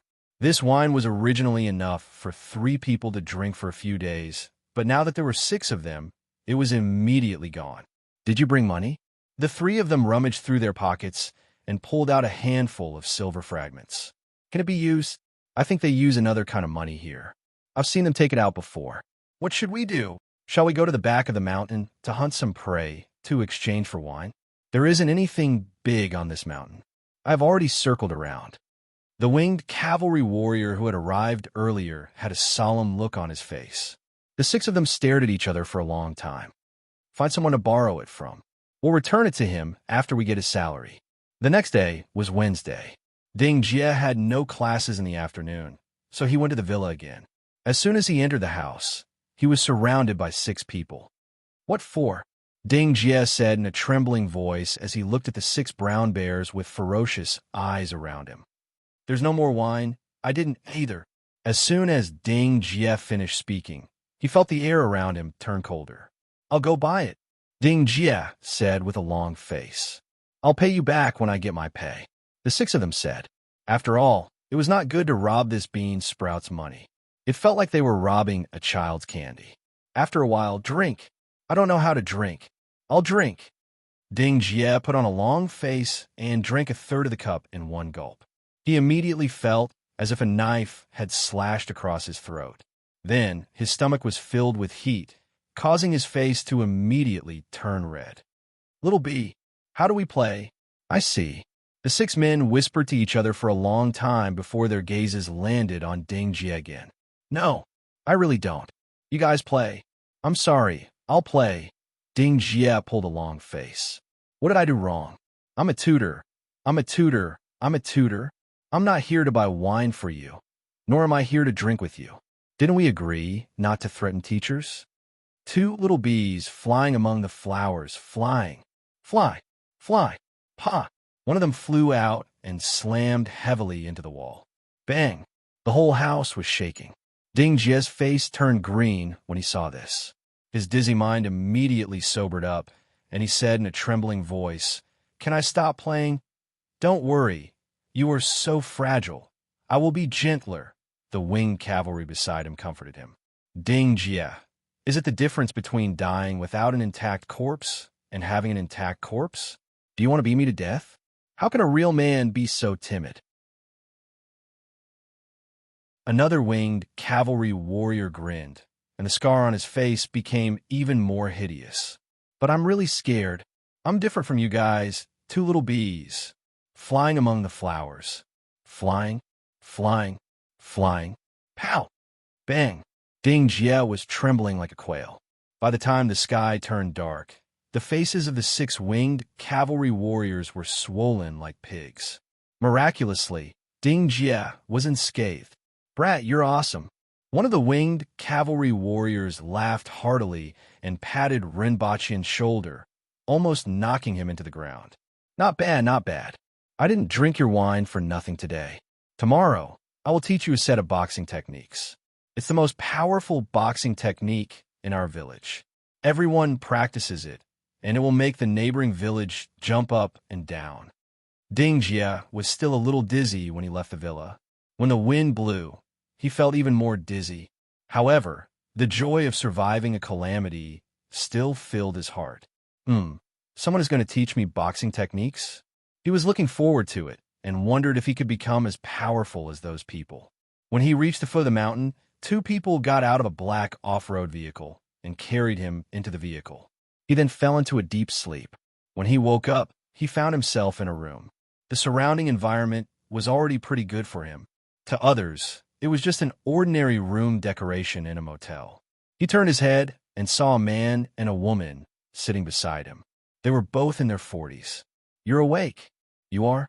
"We're from a national security agency. Please assist in the investigation." Upon hearing about the National Security Agency, Ding Jie felt as if he had been struck by lightning. A wave of fear gripped his heart, making him almost unable to think. Seeing his expression, the 2 of them calmed down. This kid was easy to deal with. "I didn't do anything illegal," Ding Jie said with difficulty. "We have to ask to know whether you did or did not. Tell us about the villa on the mountain, the one you went into. Why were you there?" Ding Jie almost cried when he heard this. It was indeed because of the group of people on the mountain. Wasn't that guy, surnamed Rin, a citizen of the country? Could he be lying to him with a fake certificate? "Give me a glass of water first," Ding Jie whispered. After drinking half a glass of water and feeling a little better, he told them about being a home tutor. "What have they been saying these days? Tell us what you know. If I tell you, will you arrest them?" Ding Jie asked carefully. "No, but we need to know something," the man said. "Then I can't say." Ding Jie immediately shook his head. Ding Jie's reaction stunned the 2 of them. "Did he threaten you?" Ding Jie nodded vigorously. "We are citizens of the country. We can protect you." Ding Jie shook his head again. "Do you think the country can't protect you?" Ding Jie shook his head. "Then what are you afraid of? Do you think we can't protect you?" Ding Jie nodded heavily. The 2 of them were speechless. "Does your family know that you are so honest? If you don't tell us, we can arrest you." The man put on a stern expression. If possible, he didn't want to do this. After all, he still hoped to get the other party's help. However, this guy was too funny. Ding Jie trembled, but after thinking about what that person said, he mustered up his courage and said, "He said his name is Rinpoche. If you need anything, you can look for him. Miss Qing Yuan, where's Her Majesty?" Rinpoche had just returned to Dayo and went to the Empress's room to greet her, but she wasn't there. Her Majesty drank some wine just now and said she was bored. She went out for a walk, Qing Yuan said while wiping the table. "How long has she been gone?" Rinpoche nodded and threw a bag of white rabbit creamy candy to her. "Less than 4 hours, Qing Yuan said with a smile. "Get someone to inform me when Her Majesty returns." Rinpoche smiled and left. In the past, There were always various dramas of emperors wanting to leave the palace and various ministers admonishing them. This didn't exist for the Empress. As long as she didn't go to the Great Xia Palace for a walk, it was fine. With the Empress's strength, as long as she didn't run into an enemy encirclement, no one in Tianjing Basin could do anything to her. In everyone's opinion, the Empress was bored and wandering around the city or not far from it. However, at this moment, the Empress was holding a bottle of wine and standing at the foot of a mountain in the distance. In front of her was a winding mountain road that wasn't considered steep. The mountain road was about 3 meters wide and had been excavated for many years. After passing through this winding mountain road, there was a vast expanse of open space in front of her. 3 surging rivers were lying on the ground like 3 huge dragons sleeping soundly. This was the origin of the name Wang Estuary. Back then, when the Han nation was powerful and prosperous, many literati left their writings here. The Empress looked at the mountains in front of her, drank a mouthful of wine, and floated like a fairy. Rinpoche's movements were too slow. After staying in Tianjing Basin for too long, she wanted to return to the palace. She heard that there were a few experts here. If she killed them, the advancement of the army would be much faster. The Empress's face was slightly red, and she looked a little tipsy. She shook the wine bottle, which was still half full. With a light tap of her feet, the scenery on both sides quickly moved backward. There were a few sentries in the forest in the distance. When they saw a woman in red standing in the distance, they were hesitant about whether to issue a warning. After all, the other party was only one person, and they were afraid of making a fuss over a minor issue. In the blink of an eye, the woman disappeared. Subsequently, a gust of wind swept past the sentries. An astonishing aura rose from the forest. An old man sitting at the top of the mountain suddenly opened his eyes, and a cold glint flashed in his eyes. This aura, is it a challenge? It's somewhat familiar. Is it Qi Zixiao? The old man's face changed. His body blurred, and he appeared on a big rock as he looked down the mountain. It's Qi Zixiao. A figure appeared beside him. What should we do? Retreat. Both of us aren't her match, and she won't do anything to those ordinary soldiers. But there are still our disciples. She won't do anything to them. Let's go. It will be too late if we don't leave now. Following their conversation, many people in the mountains looked up and saw a red figure emitting an astonishing aura leaping up from the forest and heading straight for the mountain peak. I'm getting tired of this. All of you, quickly come down and die. The Empress took advantage of her drunkenness and let out a long whistle that shook the wilderness. All the birds and beasts in the mountains lowered their heads.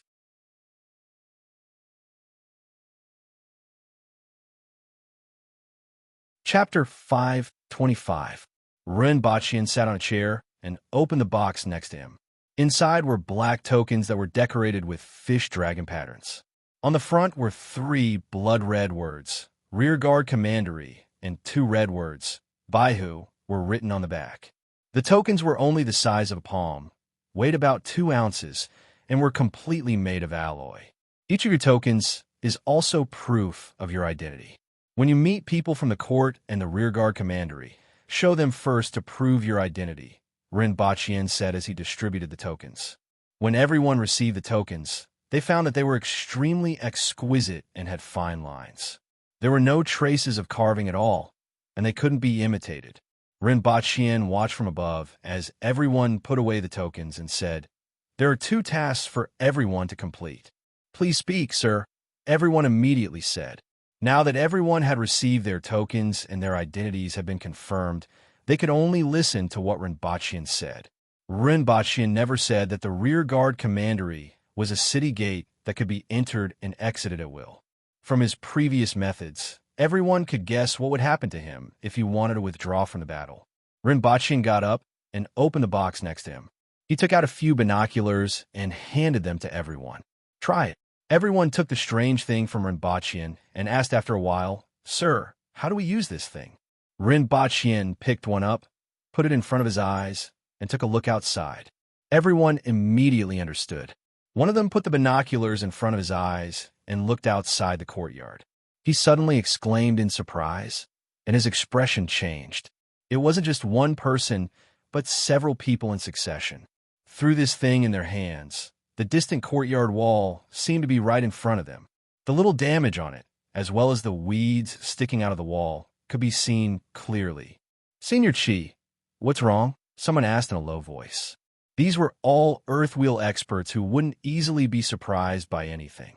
At this time, they were surprised with such a thing, which puzzled others. "Look," Senior Chi handed the binoculars to him. The others used the binoculars to look at things in the distance.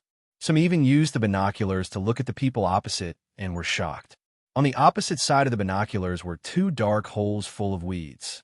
After taking a few steps back, they realized that they were actually nostrils. Everyone passed the binoculars to each other and took a look. When they looked at this thing again, their eyes were filled with amazement. Although this thing couldn't increase one's strength, it was very useful. This is a telescope.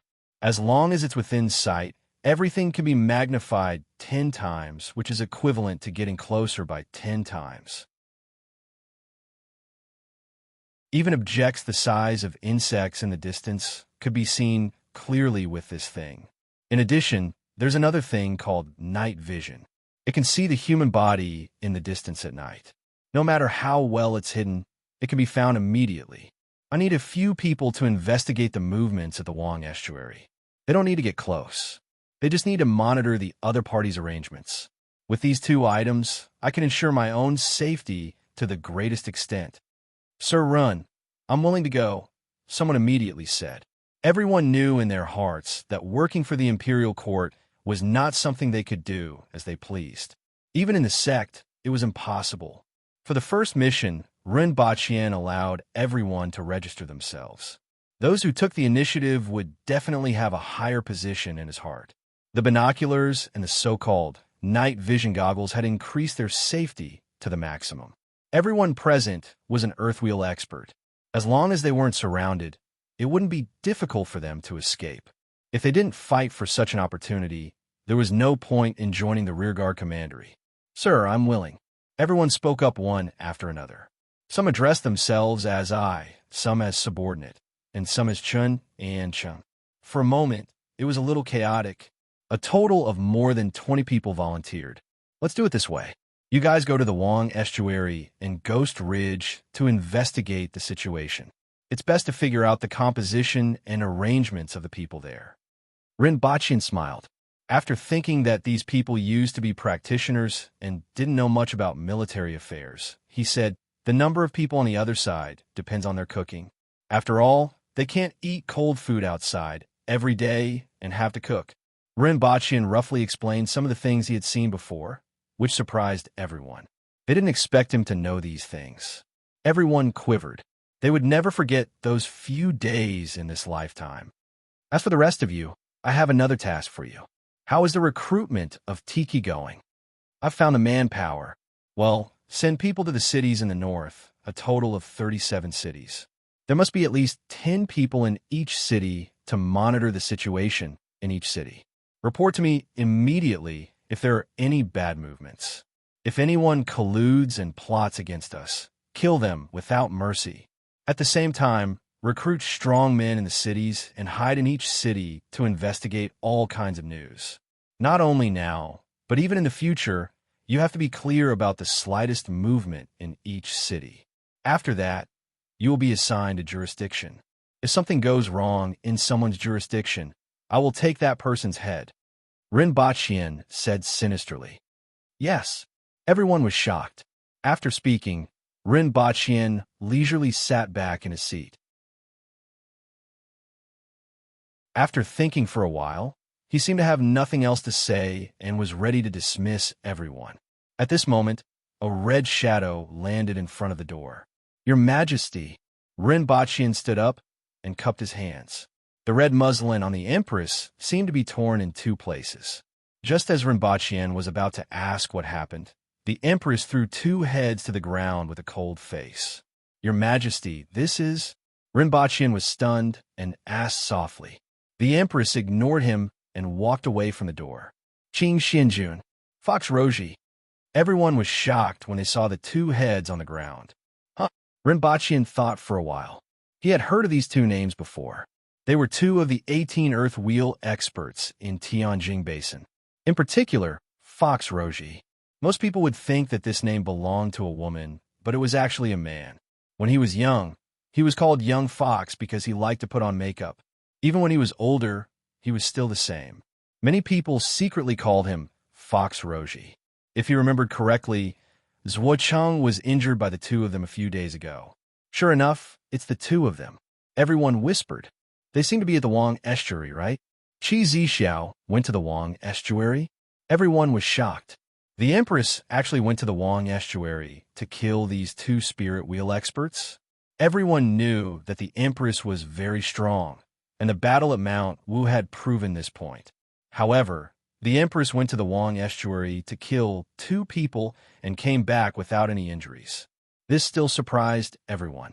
With a top expert like the Empress and the winged cavalry around, the revolutionary army in the south wouldn't be able to resist them.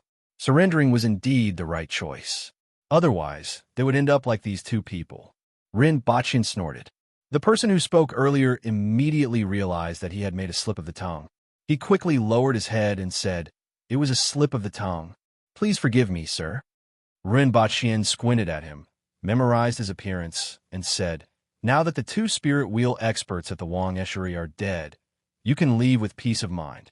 Yes, many Baihu who were heading to the Wang Estuary were in high spirits.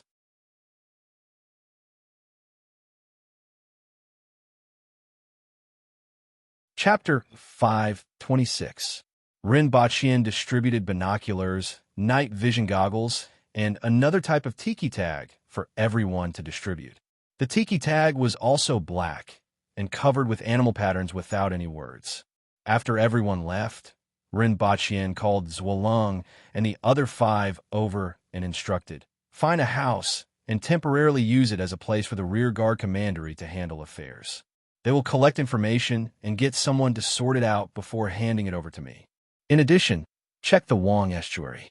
You guys will follow them and see if there are any people with bad intentions or suspicions of leaking information. It's better to kill the wrong person than to let them off." The 6 of them tensed up because Rinpochian still didn't fully trust them. However, this was normal. After all, there was a spy who snuck in and even tried to assassinate Rinpochian. Among the remaining people, not all of them were of one mind. After Rinpochian finished speaking, he saw that they understood and instructed, "You may leave." After tidying up his clothes, Rinpochian strolled to the backyard and suddenly stopped when he was halfway there. He saw a girl sitting in the yard beside him in a daze. The fool that was brought back from Earth. These days, the guards didn't report anything about her. Their attention was only limited to someone delivering food to her and ensuring that she wouldn't starve to death. Other than that, they had almost forgotten about her existence. Wang Baobao had changed into a new set of clothes. She was no longer wearing the muddy clothes from before, but a set of women's clothes with a pleated skirt that was commonly seen in Tianjin Basin. She sat there quietly with her eyes focused on the ground. No one knew what she was looking at. Rinpochian walked over, followed her gaze, and saw 2 insects that looked like a beetle on the ground. "Adul, do you remember anything?" Rinpochian stood in front of her and asked faintly. There was no response. "Who changed your clothes?" Rinpochian asked again. Wang Baobao looked up at him in a daze before lowering her head to look at the 2 insects. "Guards!" Rinpochian shouted. "Sir Ren, who changed your clothes?" Rinpochian wanted to know the answer to this question. "It was Miss Qingyuan. I felt that her clothes didn't look good here, so I got someone to get her a new set of clothes to change into." "Oh, that's all." Rinpochian waved his hand, looked down at Wang Baobao, and turned to leave. From the beginning to the end, Wang Baobao didn't react at all. When Rinpochian arrived at the Empress's room, he saw that she was taking a nap on the bed. The door was open, and Qing Yuan and Hong Yuan were nowhere to be seen. Seeing this, Rinpochian didn't disturb her. He waited in the courtyard for a long time before he heard the Empress wake up. "Your Majesty." Rinpochian stood in front of the door and cupped his hands in greeting. He saw the Empress sitting on the bed. Her eyes were a little blurry, but she regained consciousness very quickly. "Is everything all right now?" the Empress asked softly. She got up and walked out of the house to feel the temperature outside. "I'm here to see Her Majesty." Rinpochian smiled and asked, "Did Her Majesty go to the Wang estuary?" "I just went out of the city for a stroll. I saw two people acting suspiciously outside the city, so I casually killed them," the Empress said casually. "Your Majesty, you have changed." Rinpochian lamented bitterly. "Your Majesty, you have learned to lie and become tsundere. It wasn't like this before." Could the two of them run out of the city together? Sneaking around? Who could believe it? The Empress glared at him with her beautiful almond-shaped eyes. She had an expression that said, "I'll paste you to the wall if you don't explain yourself." Rinpochian felt a chill down his spine and changed his words. "Your Majesty, your Majesty's bearing is getting more and more amazing. Even spirit wheel experts are like weeds in front of your Majesty. Of course, with your Majesty's strength, you can naturally treat them like weeds. With your Majesty's achievements at such a young age, I wonder what level you will reach in the future. Just thinking about it makes me look forward to it." The Empress raised her head and thought about it. She also didn't know what level she could reach. "Are you injured, your Majesty?" Rinpochian asked with concern. "These two people are just a piece of cake for me," the Empress said faintly. "That's good. There's no need for your Majesty to pay attention to these people in the future. If you make a move every time, what's the use of the court officials and the soldiers? You guys are too slow," the Empress said faintly. "I kind of want to return to the palace. If your Majesty is bored, why don't you return to Lan City first? With Sir Shi and the winged cavalry here, there shouldn't be any problems," Rinpochian whispered. "We'll talk about it later." She walked in the courtyard and looked at a cluster of unknown flowers in front of her. They were pink and very fine, but they were also very beautiful. "I feel that this flower is more suitable for your Majesty." Rinpochian picked the largest flower in the courtyard from the side. It was much bigger than his palm. "It's too big." The Empress was a little disgusted. "A man's romance should be as big as possible." Rinpochian chuckled. The Empress didn't understand what he meant.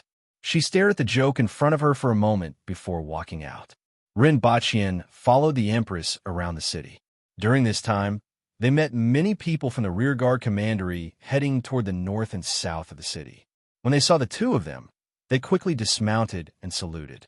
After the two of them passed, they continued to move forward.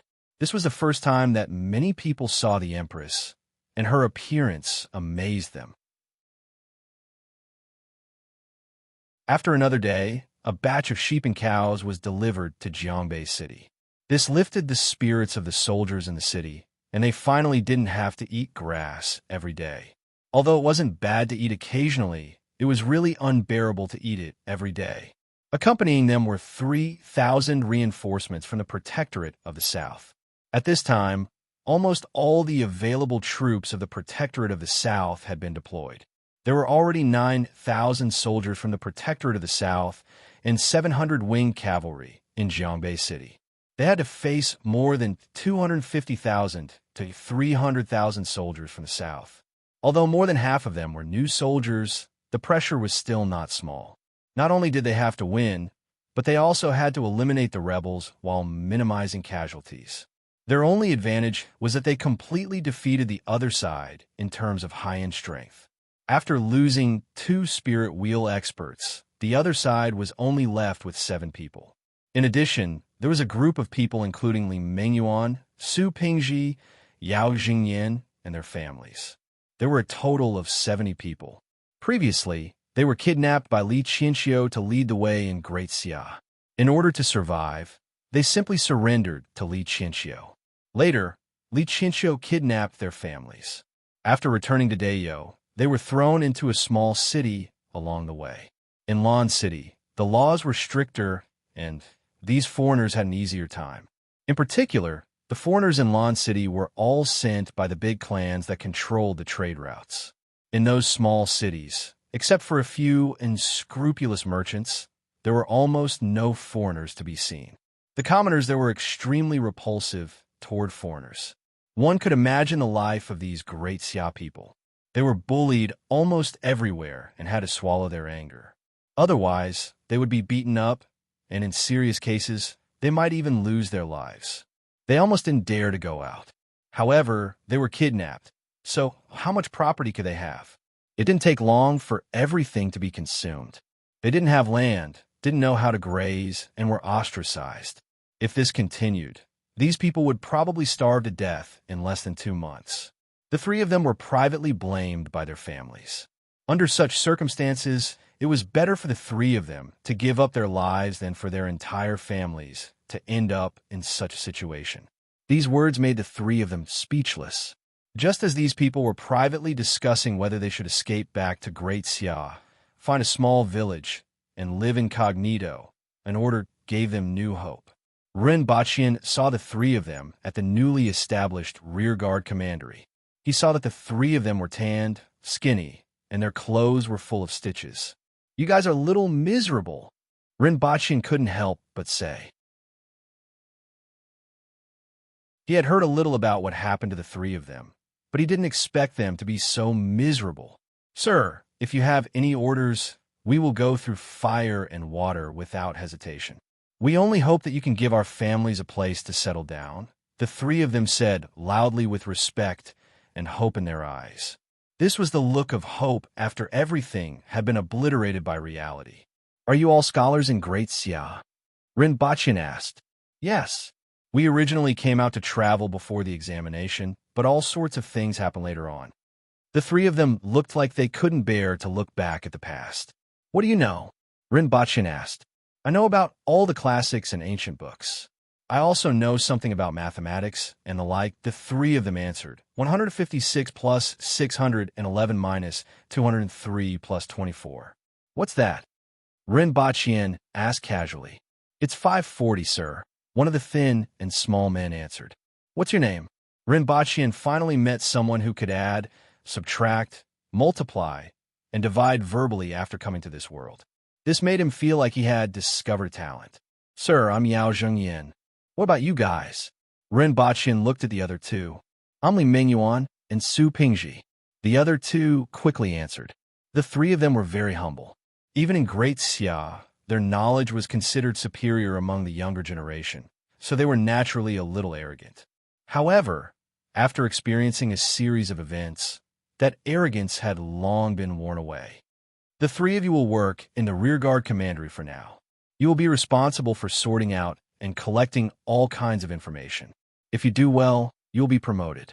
As for your families, I will get someone to make arrangements for you," Ren Baqian said faintly. In his mind, these 3 people were useful. After all, they couldn't return to Great Xia now and had almost no way out. Instead, they were more reliable than some people in Tianjin Basin.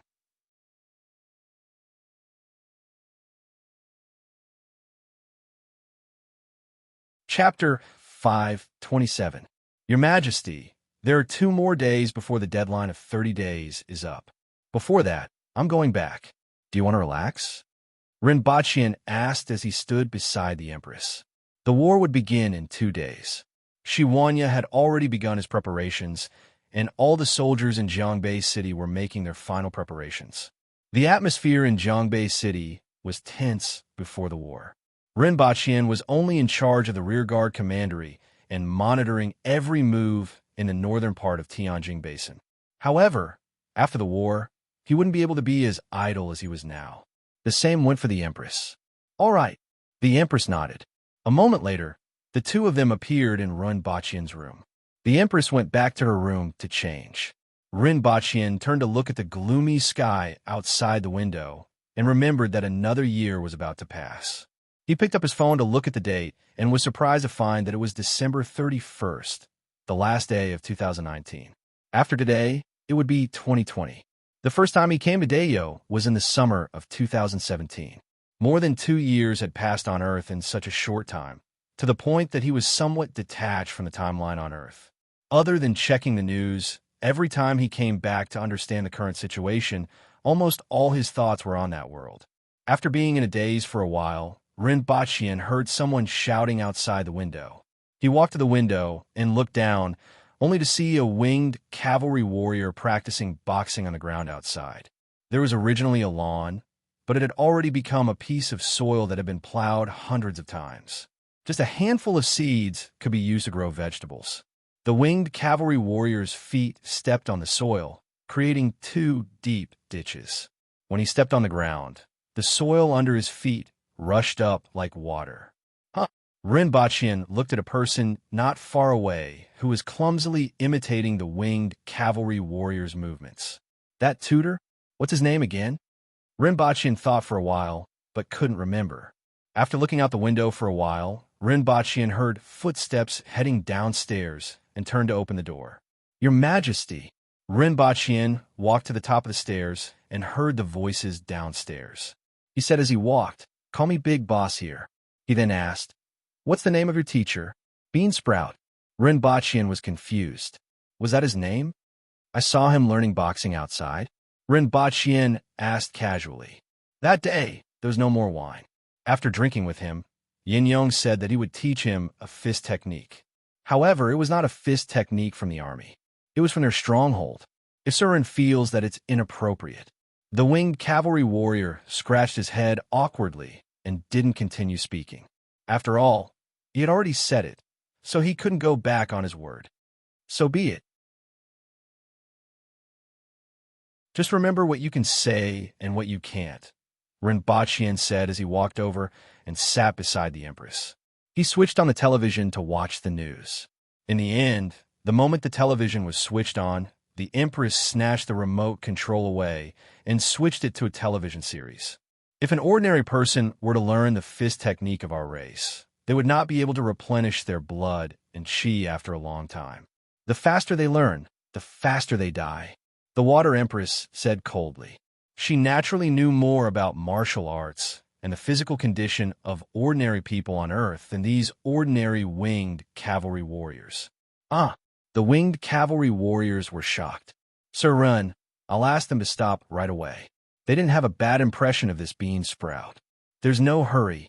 Rinpoche stopped him. He first asked Duan what they had learned over the past few days. After listening, Rinpoche was satisfied.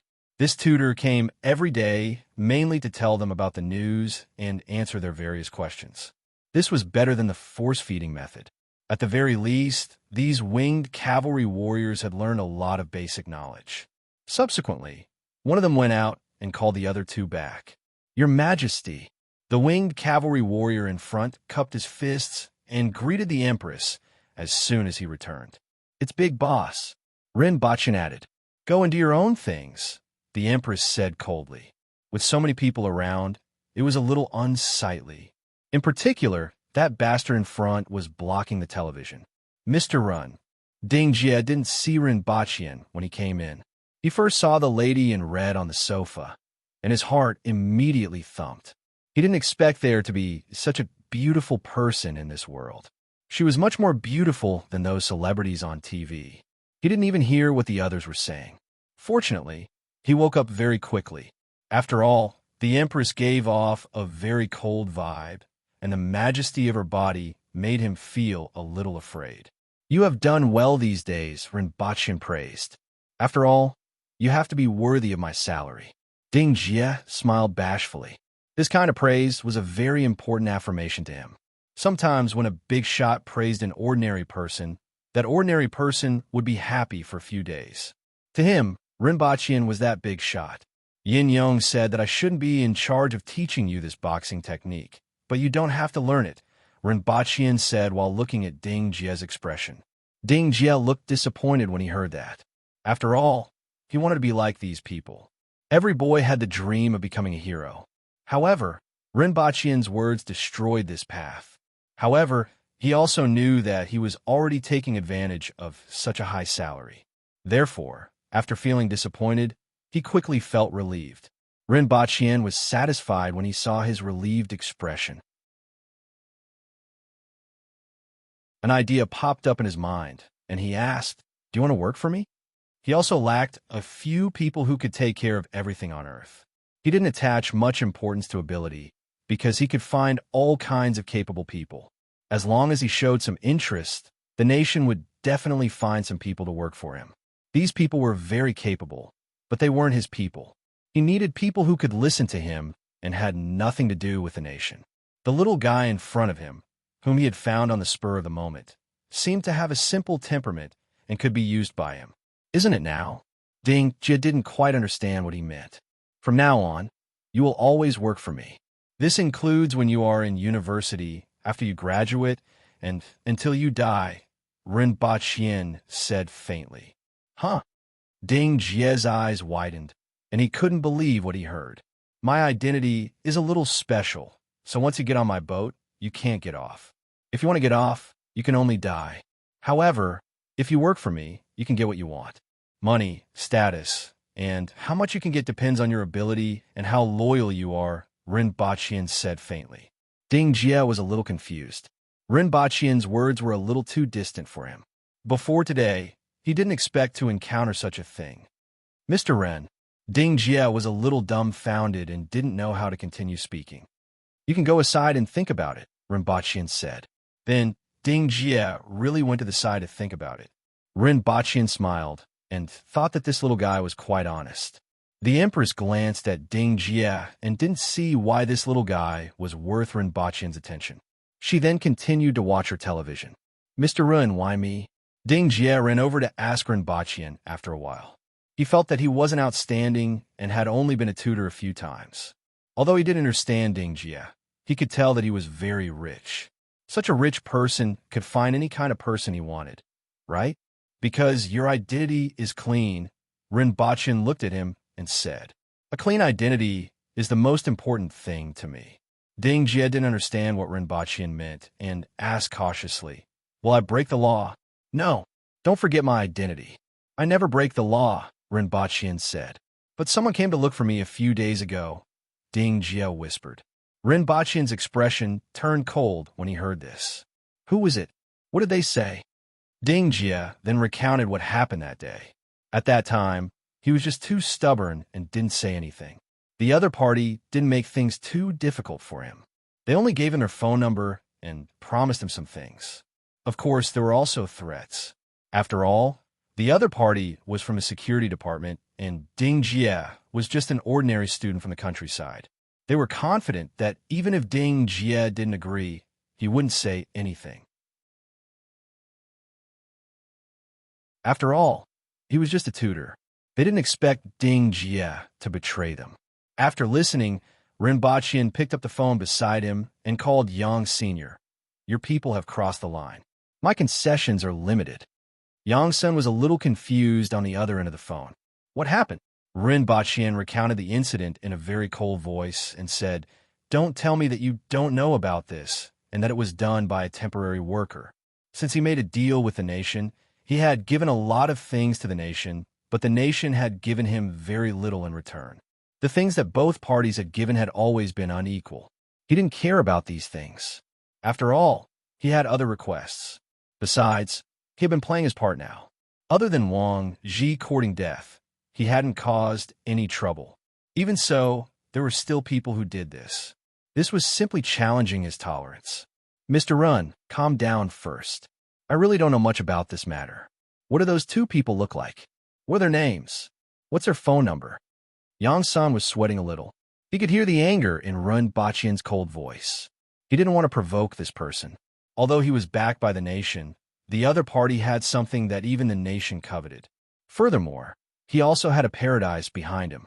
Putting everything else aside, as long as a group of experts came over, Shanghai would be in chaos. Even if the nation could deal with them, many people would lose their lives and lose the opportunity to obtain things from them. No one could bear the consequences of such a thing. After asking Ding Jia, Rinpoche told Yang San and said coldly, you have to give me an explanation for this matter. Then, he hung up the phone and sat there without saying a word. He wondered if Yang San really didn't know about this matter or if he was just pretending. Now, it all depended on what explanation he had to give. Ding Jia shrank his head like a quail.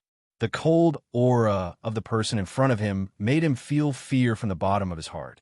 After an hour, Yang Sun called back and said, Mr. Run, I have found them. They are my people. They were instructed by someone else. Who? Rinpoche asked coldly. Mr. Run, I can't tell you who is behind this. You can imagine some situations. There are always people who have their own ideas and do things that harm both parties.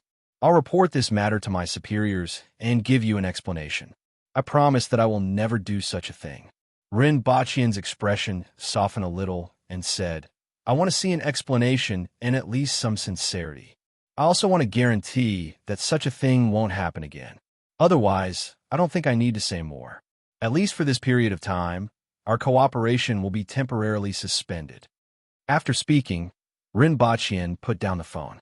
In this world, there were always people who wouldn't shed tears until they saw the coffin.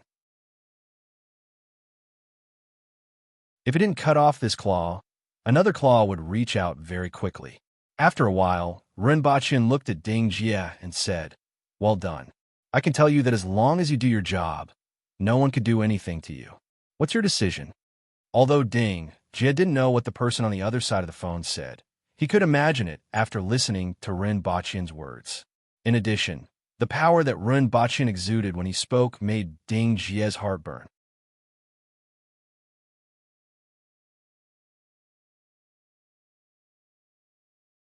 Chapter 528.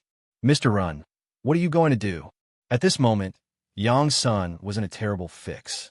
The previous matter hadn't been resolved. Even though the higher-ups were very angry after hearing his report, some people really didn't care about the big picture. However, they found out that the person was of high status. Furthermore, the other party wasn't just one person, but an entire faction. Therefore, it wasn't that easy to deal with him. At this time, there was news that Rinpoche had booked a plane ticket to Africa. Yang's son was stunned when he heard this news. What was he going to do? What was he going to do in Africa? Instead of guessing, it was better to give Rinpoche a call and ask him directly. That was how the above sentence came about. Travel. Recently, I've been very interested in how giraffes mate. You won't stop me, right? Or do you think I'll run away? Don't worry, I'll wait for an explanation. Rinpoche smiled casually and put his phone in his pocket. At this time, he and the Empress had already arrived at Pudong Airport. The Empress was dressed in red and wore sunglasses. On the other hand, Rinpoche was wearing an ordinary jacket and jeans. He was carrying a small bag. The two of them mixed in the crowd and didn't attract much attention. However, there was an empty space around them, which could be seen after careful observation from afar. As the two of them moved forward, everyone would subconsciously make way for them and stay away from them. This kind of small trick was the Empress's specialty. More than 20 hours later, the two of them appeared in a hot country, Congo. However, Rinpoche's target wasn't here, but the country next to Congo. Central Africa, one of the most chaotic countries in the world. It was also one of the countries with the most firearms. It was said that a grenade cost only $1, which was cheaper than cola. This time, Rinpoche was prepared to bring back a batch of grenades. Although their lethality was average, they were very effective in breaking the enemy's formation. Furthermore, the explosion of grenades could easily cause panic in the enemy, especially when most of them were new soldiers with poor adaptability. This kind of weapon, which was completely unknown to them, would be very effective. Unfortunately, he couldn't go back on his words since he had already said that he would temporarily suspend the contract. That would make people look down on him. After a brief search on the internet, Rinpoche set his target here. It wasn't just for this batch of grenades, but also to find a way to contact some firearms dealers. After all, there were many powerful equipment that the country had been unwilling to give up due to various concerns. If it was just for weapons, there was actually a better place and organization in the southern part of Turkey. After all, they were old friends. Even if they weren't friends in the past, they would be friends again this time. If he went again, it would be the second time. However, the Empress wanted to see a giraffe. She was very interested in animals with long necks after watching an episode of Animal World. Due to the aforementioned reasons, the two of them ended up here. Things went smoother than Rinpoche had expected. With the help of his handgun and fists, it only took him half a day to find the person he was looking for in the Congo. It was a small-arm smuggler. The gist of the story was that the guns were pointed at the heads of the hooligans, the gang members, the gang bosses, and the armed smugglers. That was the gist of it. A day and a half later, Rinpoche parked his car on the prairie. In the distance, a few giraffes were slowly pacing and occasionally approaching each other tenderly. However, there were also some surprises. For example, one of them was riding on the back of the other and doing something indescribable with words. Hee hee, Rinpoche laughed and quickly took out his phone to take a picture. This was a very rare sight. One had to know that giraffes were known for premature ejaculation, and a battle would end in less than 60 seconds. He just said it casually and didn't expect to actually see it. His mouth had been blessed recently. The Empress blushed slightly. She was especially angry when she heard Rinpoche's mischievous laughter. She stretched out her hand and threw Rinpoche out of the car. He flew in an arc and landed beside a few giraffes, scaring them away. Ah! Rinpoche let out a long scream in the air. His voice was not so much panic as mockery, which made the Empress even more angry. The Empress looked at the giraffes that were running away in all directions, flashed, and landed on the back of one of them. No creature naturally liked to be ridden, even a gentle animal like a giraffe.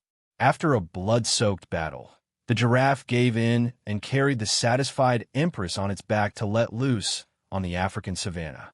From this incident, Rinpoche learned a principle. Money wasn't omnipotent. At least, giraffes didn't recognize money. However, force was omnipotent. It was universal no matter the time. It didn't matter if the target was a chihuahua or a human. Rinpoche followed the giraffe in his car while posting the pictures he had taken to his WeChat moments. At the same time, he observed how the Empress communicated with the giraffe. When it wanted to turn left, the Empress would say left and slap the giraffe's right neck. The giraffe's entire body tilted to the left. The opposite was also true. After such a long time, this giraffe was miraculously full of spirituality.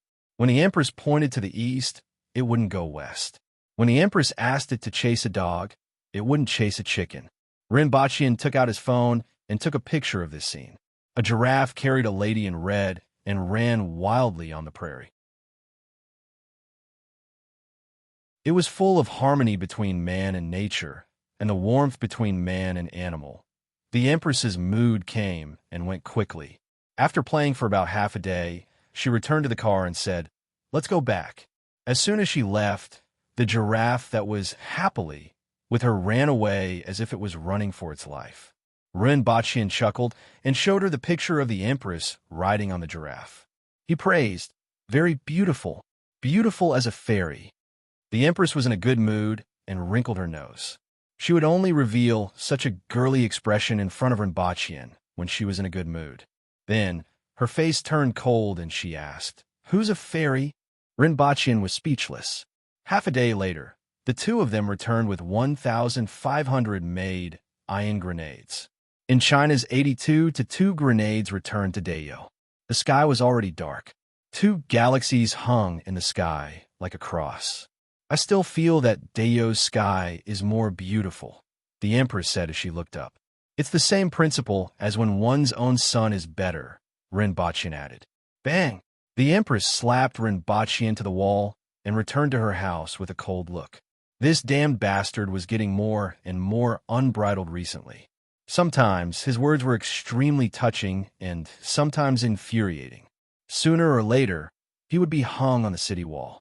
Rinpoche fell from the wall. He stretched his lower back before smiling at the Empress and said, "Your Majesty, rest early."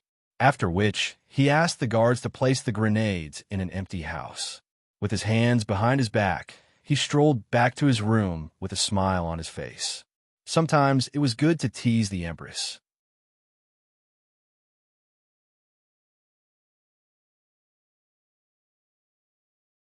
Chapter 529. Rinpoche opened his eyes and looked at the white sky outside the window. He was in a daze for a moment before muttering, "It's time." 30 days had passed. These days, there were no more martial artists coming from the south.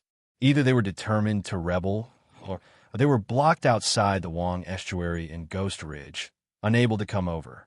Either way, their fates were sealed. Leave no one alive. None of the practitioners from the south who were above the man-will level were spared. All the sects were massacred. I really don't want to kill so many people. In front of me, blood flows like a river, and the river water is dyed red. However, karma is self-determined. You reap what you sow. This is the path you've chosen. Even if you have to kneel, you can walk it to the end. All I can do is send all of you on your way, Rinpoche muttered to himself. Rinpoche put on his official robe and walked out of the room with a serious look on his face. The humid morning air directly hit his face. The air in Zhongbei City seemed to have condensed today. In the past, one could hear a lot of sounds at this time, but at this time it was silent. The entire Zhongbei City was filled with killing intent. Even the mosquitoes could feel the killing intent. When he walked to the Empress's room, Shi Wanya, Zhongshun, Gongzheng, and the others were already standing there. Rinpoche cupped his hands and stood opposite Shi Wanya. Soft voices could be heard from the Empress's room. He waited for a long time, but the Empress didn't come out.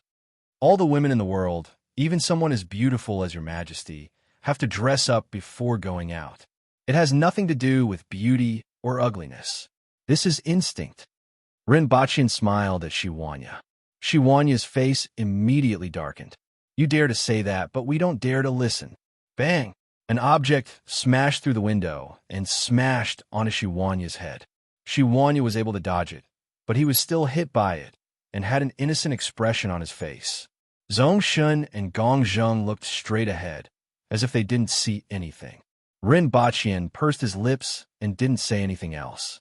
He felt that the Empress had never used anything to smash him, which clearly showed her sincerity towards him. Although there was no need to doubt this, he still felt very warm in his heart, especially before the big battle. A warm feeling flowed through his heart. After a short while, the door was pushed open from the inside. The Empress was standing there, her red muslin swaying along with the airflow caused by the door opening. Your Majesty, it's time for the 30-day agreement. Rinpoche cupped his hands and said in a deep voice, Your Majesty, everyone in the Protectorate of the South has packed up and is ready to quell the rebellion. Shi Wanya cupped his fists and reported, Your Majesty, the winged cavalry is ready to follow Your Majesty's gaze and tear apart any enemy who dares to stand in your way.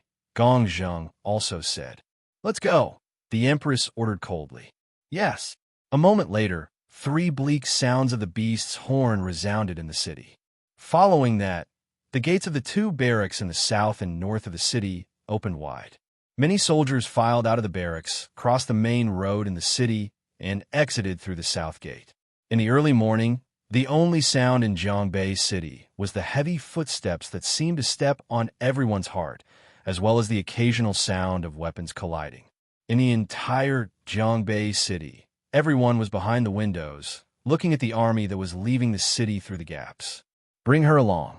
Rinpoche passed by Wang Baobao's courtyard, pointed inside, and instructed the guard.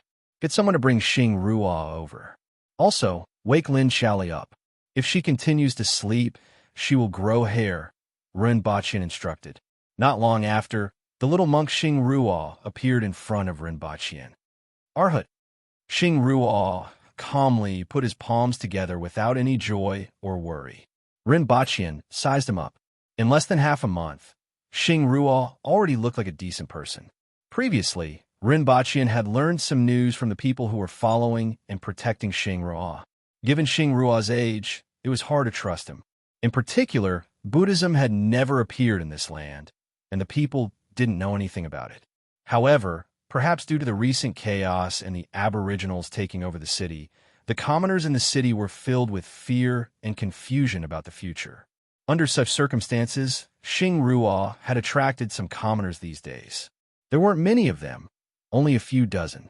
However, this was already a big step for Xing Ruo. At his age, it wasn't easy to attract a few dozen people to listen to him preach about Buddhism. We are about to set off. Are you coming with us? Rinpoche asked faintly. No, the commoners in this city also need the protection of Buddhism. Xing Ruo shook his head and replied softly. You will have to rely on yourself in the future, Rinpoche said. Xing Ruo nodded gently. Then he raised his head and said pitifully, Arhut, please give me some money. You're just a monk. What use do you have for money? Rinpoche was amused by Xing Ruo's change in attitude. Previously, he was still acting like a proper person, but now he was acting like a thief. Have you practiced face changing before? I have to find someone to carve the statue of Buddha first. Otherwise, these people won't know what Buddha looks like and who they are worshipping. Xing Ruo said truthfully. I have even drawn the image of Buddha. As he spoke, he took out a piece of paper from his pocket. Rinpoche glanced at it and thought, not bad. If I carve it according to this, they won't know who they're worshipping. Rinpoche asked someone to take some silver and give it to Xing Ruo. Xing Ruo happily took the silver and found someone to carve the statue. After Rinpoche left, he didn't seem to think about promoting Buddhism here alone. Rinpoche didn't see any worry on his face. He called for the two practitioners who had been following and protecting Xing Ruo. You don't have to secretly protect him in the future. Shave your heads and convert to Buddhism, Rinpoche said as he looked at the two men below. Both of them were stunned. In the future, if someone comes looking for trouble with Xing Ruo, the two of you will handle it. If Xing Ruo comes looking for trouble with others, the two of you will handle it. As for your sect, I'll send someone to inform you. After a few years, when things have settled down here, you can go back. At that time, you can enter the rearguard commandery. Let someone report to me, and I will arrange a position for you, Rinpoche said directly, not giving the two a chance to refuse. After he finished speaking, he personally picked up a knife from the side and shaved their heads clean. Two monks with bloody heads were fresh out of the oven. They grimaced in pain, but didn't dare to resist. Go, Rinpoche said. The two bowed their heads and retreated. Fortunately, Rinpoche promised to personally arrange jobs for them in the rearguard commandery after their mission, which gave them some hope. After arranging everything, Rinpoche walked out of the door and saw Lin Shaola leaning against the wall, yawning. There was a moldy smell on her body. The guards in the residence had also packed up their things. Where's Her Majesty? Rinpoche asked. She has already left. Set off, Rinpoche ordered. When he left the residence, there were still some people standing by the roadside waiting for him. The people from the rearguard commandery who were still in the city consciously followed him and set off. There were more than 200 people gathered together. Not far away, Zhuocheng and Qingyun's sword stood on the roof with the people from the hidden village and nodded at Rinpoche. Then, dozens of figures leaped from rooftop to rooftop and left. These people didn't belong to the rearguard commandery, but they wouldn't stay far away from Rinpoche. In fact, they would even listen to Rinpoche's instructions at certain times. They were considered a group of people with relatively special identities. After Rinpoche set off, the rest of the practitioners finally heaved a sigh of relief. These days, they almost didn't dare to breathe here. Now, these people had finally left and seemed to have forgotten about them. They hoped that Rinpoche would forget about them forever.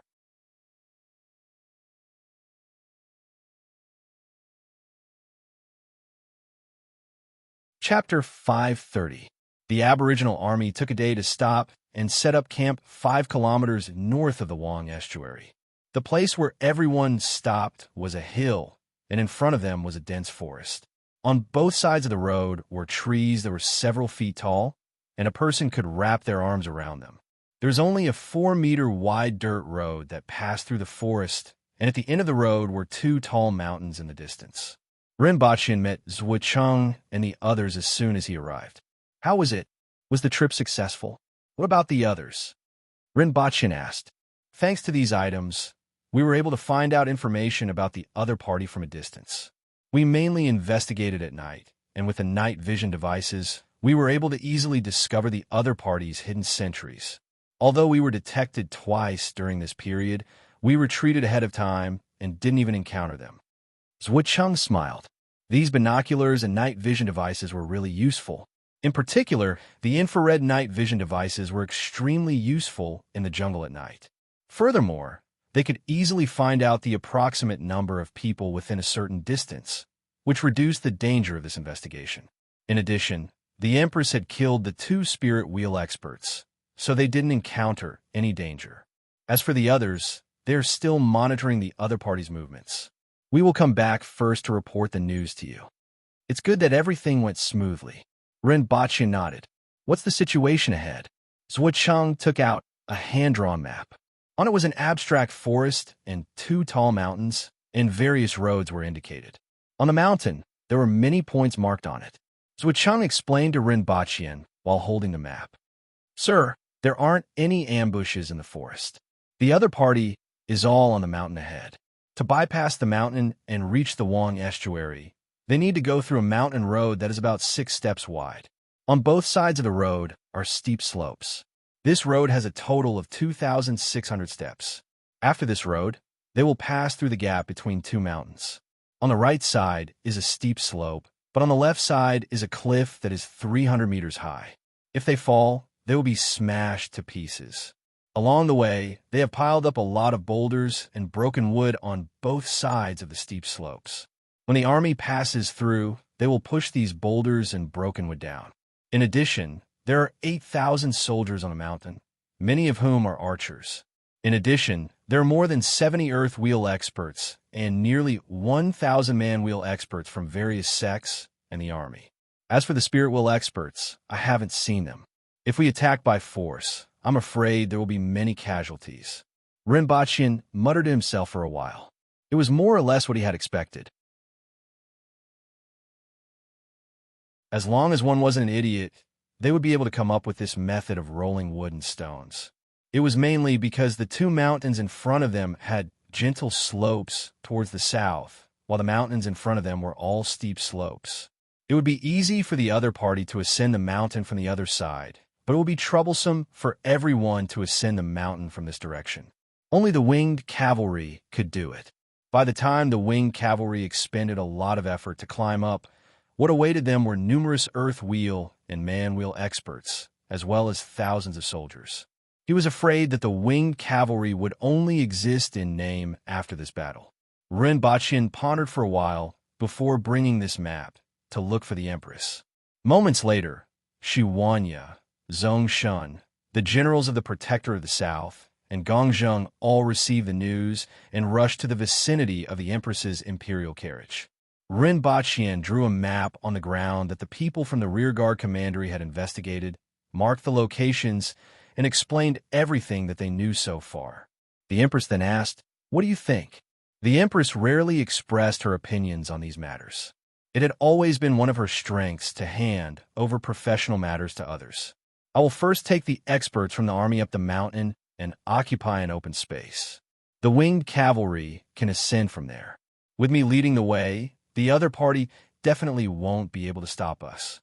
When the winged cavalry and the soldiers ascend the mountain, we will be able to drive them away in one fell swoop, Shiwanya said. Rinpoche nodded slightly. If they encountered such a situation on Earth, it would indeed be more difficult. However, they were in Deo at this time, and the most prominent feature here was their superior individual strength. Although the Aboriginals didn't have the advantage in terms of military strength, they had the absolute advantage in terms of experts. With Shiwanya, Zhongshan, Qingping, and other Cardinal Heaven experts ascending the mountain, they would be able to resist the attack of the other party and clear an open space. After that, the winged cavalry and the soldiers from the Protectorate of the South would ascend the mountain. Although Rinpoche felt that the other party wouldn't have thought of this, this method was the simplest and most practical. It was to break through everything with brute force. No matter what the other party's plans were, they would crush them with absolute brute force. That's settled then. The Empress nodded. That night, just as Rinpoche went to rest, someone came to report that there was movement on the mountain. A moment later, someone came to report that many of the other party's practitioners had already descended the mountain and were rushing toward the place where the army had set up camp. Only the practitioners? Rinpoche asked. After receiving an affirmative answer, he asked the guard to inform Shiwanya. If he guessed correctly, since there were only practitioners, it definitely wasn't a real night attack. After thinking for a while, Rinpoche said to the guard, "If they really attack, remember to bring me to Her Majesty. As long as you don't see them, don't worry about me." After he finished speaking, he found 2 rags to plug his ears and went to sleep. After Rinpoche fell asleep, a series of battle cries could be heard coming from the forest just after midnight. Countless figures rushed out of the forest and threw all kinds of hidden weapons at the barracks. There were darts, flying knives, gold beads, and silver beads. These people had just come out of the forest, but before they could reach the camp, hundreds of burly men jumped out from behind the fence and gave them a good beating. Retreat. Seeing this situation, the other party immediately shouted. Hundreds of corpses were left outside the camp, while the others retreated into the forest. There's no need to chase. Gong Zheng stopped the winged cavalry from continuing the chase. After a while, peace was restored in the camp. In the forest, dozens of people gathered together and said, "They are prepared. It seems like they have hidden sentries in the forest. What should we do now? Let's go back. Since they are prepared, continuing will only harm their lives," someone said. "No, let's go again. They know that this time, there should be hidden sentries who tip them off. If we go back again, we will definitely be able to surprise them." "That's right. Even if we can't hurt them, we can make them unable to rest and attack tomorrow. The longer they stop, the greater the pressure on their rations." Someone agreed from the side. Then, everyone's gaze fell on the person in the seat of honor. "Let's rest for 2 hours before disturbing the enemy." Ren Baqian was sleeping soundly when he was shaken awake. In his dream, he was whispering sweet nothings to the Empress, which made him feel uneasy. However, he was woken up at this time and was immediately furious. Have they attacked? They didn't attack. However, there is news that they are resting in the forest, the guard hurriedly said. "Inform General Shi that there will be another night attack in a while." Rinpochian mumbled and went back to his dream to whisper sweet nothings to the Empress. During these 2 hours, the forest was quiet, and even the birds and beasts didn't make any noise. "Time's up. Set off. Remember, disturb the enemy, don't fight them," someone in the forest ordered. Then, a group of people rushed out of the forest again, and a wave of battle cries could be heard in the camp. Hundreds of sleep-deprived, burly men jumped out of the fence and gave them another beating. Another 200 corpses were left behind, and everyone retreated into the forest with resentment. They are obviously prepared. There is no chance for us to attack tonight. Let's go back. As the ancient said, you can do it once, twice, but not thrice. Anything can be done once or twice, but definitely not a third time. I believe the other party thinks so too. They must have hidden sentries in the forest. If we continue to stay here, their every move will be detected. We can let some people go back first and deliberately make the noise a little louder to create the illusion that we have all left. The forest is so dark that we can't even see our fingers. I don't believe that they will know that there are still people here. After a while, 300 to 400 people left the forest with a loud noise. Inform Sir that there are still about half of them in the forest. I'm afraid that they still haven't given up their evil intentions. A person on a tree branch in the distance said as he looked at the red in the distance with a night vision goggles. 2 hours later, hundreds of people rushed out of the forest. Darts, flying knives, golden marbles, silver marbles, and a lot of hidden weapons were thrown at the military camp in front as if they were free. Battle cries soared to the sky. In the darkness, no one could figure out how many people were attacking.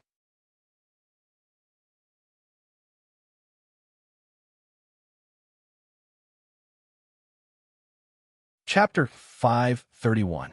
Rinpochian opened his eyes and was a little annoyed. He was fully prepared for this night, but he still didn't sleep well. Anyone who was woken up every 2 hours would not be able to sleep well. Rinpochian yawned as he walked out of the tent. He casually asked the guard, "How was last night?" "The enemy came to harass us 3 times and left behind 400 corpses. The people from the rearguard commandery have examined the corpses. 11 of them were earthwheel experts, and the rest were manwheel experts," the guard said loudly. Rinpochian didn't expect the enemy to send a wave of heads before he could even attack. He was originally worried that there were too many experts on the other side of the mountain. In the end, nearly 1,000 manwheel experts were killed just like that. Did the enemy's higher-ups have an insider? Rinpochian called for Zhui Cheng and asked in surprise, "Did some of the people we sent to the south to persuade them to surrender sneak into the enemy's ranks?" Zhui Cheng was a little puzzled as he didn't know why Rinpochian asked this question. He answered truthfully, Sir, I'm not sure about this. No one left a note or anything like that. And I have no way of knowing the internal situation of the enemy. Oh, you may leave then. Rinpoche dismissed Zhui Cheng and went to see the Empress. After breakfast, Shi Huanya sent a portion of the soldiers from the Protector of the South to open up a path in the dense forest ahead. They had to at least double the current mountain road and open up an open space. For an entire day, as the towering trees fell with a loud rumble, bundles of vines were brought back from the forest, and some people weaved them into ropes. These ropes were as thick as an arm and were very strong. They wouldn't break even if they were to bear a weight of 500 kilograms. The only problem was that they were too heavy. After all, these weren't hay, but vines filled with water. A rope that was 100 meters long would weigh at least 300 kilograms. After removing the gentle slope that was more than 100 meters long, the remaining mountain wall that was difficult to climb was at least 300 meters high. This meant that a rope would weigh more than 500 kilograms. Even the winged cavalry could carry this thing and walk as if they were flying. However, only a few Cardinal Heaven experts like Shi Huanya and Zhongshan would be able to carry this thing up a mountain that was close to a vertical cliff without affecting their movements. On the morning of the third day, the army set off again, passing through the forest and arriving at the foot of the two mountain peaks. Rinpoche raised his head and looked up with his binoculars. He saw that the mountainside, which was 400 to 500 meters high, was filled with piles of rocks, rolling logs, and other things. There were even people craning their necks to look down. Your Majesty, please allow me to drive away the enemy. Shi Huanya cupped his fists in front of the Empress's carriage. Permission granted, the Empress said. General Shi, please wait a moment, Rinpoche said to stop him. Is there anything else, Sir Rin? Shi Huanya turned his head and asked. Distribute some things to the winged cavalry. As Rinpoche spoke, he got someone to drag out his grenades and called Gongzheng over to distribute them. Gongzheng was overjoyed when he saw this familiar thing. Sir Rin, this thing is very useful. This battle will definitely make those thieves on the mountain wish they could grow 2 more legs. Rinpoche pondered for a while, took out more than 10 skunk bombs, and handed them to Gongzheng. These are extremely powerful and will hurt both sides. Try not to use them if possible. Use them if the situation isn't good. Gongzheng looked at the skunk bomb in his hand. It was indeed different from those grenades, but he didn't know how powerful such a small thing could be. Let's set off. Shi Huanya saw that Rinpoche handed a batch of things to Gongzheng and didn't ask any more questions. After Rinpoche finished speaking, he gave the order to set off. Rinpoche took the opportunity to call Lin Shaola over and set off with Shi Huanya and the others. Shi Huanya, Zhongshan, and Qing Ping were in front, followed by some personal guards. Behind them were the winged cavalry, and the ordinary soldiers followed from a distance. Along the way, Shi Huanya and the other two couldn't help but look for places to land on a mountain wall. Release! Just as everyone set foot on the gentle slope, a dark cloud suddenly appeared in midair, and countless arrows rained down. Give me the rope. You guys stand down. Shi Huanya shouted. He lifted the huge rope that was coiled into a disc as if he was lifting a house. Lin Shaola, it's your turn. Rinpoche reached out and poked Lin Shaola's waist. Lin Shaola immediately jumped a few times and landed in front of the steep slope. She then began to move her body and climbed up half the height in a few flashes. Fall! Suddenly, a few boulders and rolling logs that were bigger than humans came crashing down toward Lin Shaola. The boulders that were bigger than humans came crashing down from a height of a few hundred meters. With their own weight and gravity, they smashed toward the 3 of them with great power. The deafening sound could be heard from afar, as if a landslide was occurring. However, Lin Shaola's movements were more dexterous than a monkey's. It didn't take much effort for her to move around on the mountain wall and easily pass through the gaps between the boulders and the rolling logs. The falling boulders caused a little trouble for Shi Huanya and the others. The 3 of them dodged the boulders, placed the rope on the ground, held one end in each hand, and leaped high into the air. They landed on the foothold they had previously found and then changed direction to jump in another direction. If Lin Xiaola's movements were more like the agility of a feline, then the three of them were completely like gorillas. Every time they landed, they would crush a piece of rock and then bounce high up into the air with great strength. As soon as Lin Xiaola leaped onto the platform on the mountainside, she caused a rain of blood among the ordinary soldiers. Almost every second, someone's throat was torn and fresh blood spurted out from the neck with a slight sound of air leaking. At this moment, a loud whistle was heard. Soon after, the sound of heavy objects rubbing against each other could be heard from behind the platform. Lin Xiaola clawed at the head of a soldier, then turned around in the air and landed on the back of another soldier. She only stayed on him for a moment before she leaped high into the air and pounced toward another soldier. However, she had goosebumps all over her body when she was in midair. This was because she saw a huge creature crawling toward her in front of her. It was a huge python. It was as thick as 2 water tanks and was about 2 meters long. Its entire body was black and yellow, and as it slithered on the ground, it knocked into the soldiers along the way. Many of them immediately heard the sound of bones breaking. Ugh! Lin Xiaola's pupils turned vertical as she lowered her body to the ground. She completely ignored the soldiers who were fleeing in the distance and focused all her attention on the huge python on the ground in front of her. As soon as she saw that thing, she felt as if she had encountered something that she hated. The huge python also stopped in front of Lin Xiaola and raised its head. Its pair of yellow eyes exuded coldness and cruelty. Taking advantage of this opportunity, Shi Wanya and the other two arrived at the mountainside and saw the huge python first. The three of them ignored it and split up to find a place to wrap the rope. However, at this moment, a reddish-brown figure pounced toward Shi Wanya like lightning. It waved its arms in the air and smashed toward Shi Wanya. Boom! Shi Wanya and the other party's fists collided, and both of them took a few steps back almost at the same time.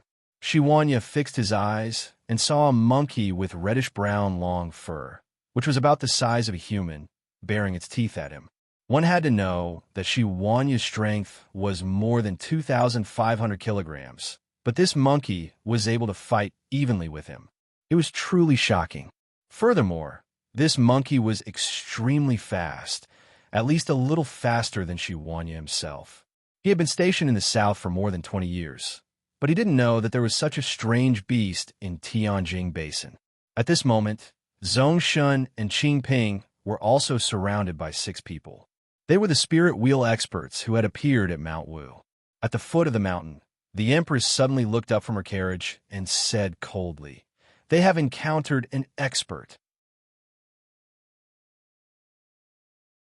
Before she finished speaking, she appeared 100 meters away in a flash. Ren Baqian only saw a red shadow flash a few times in the distance before disappearing.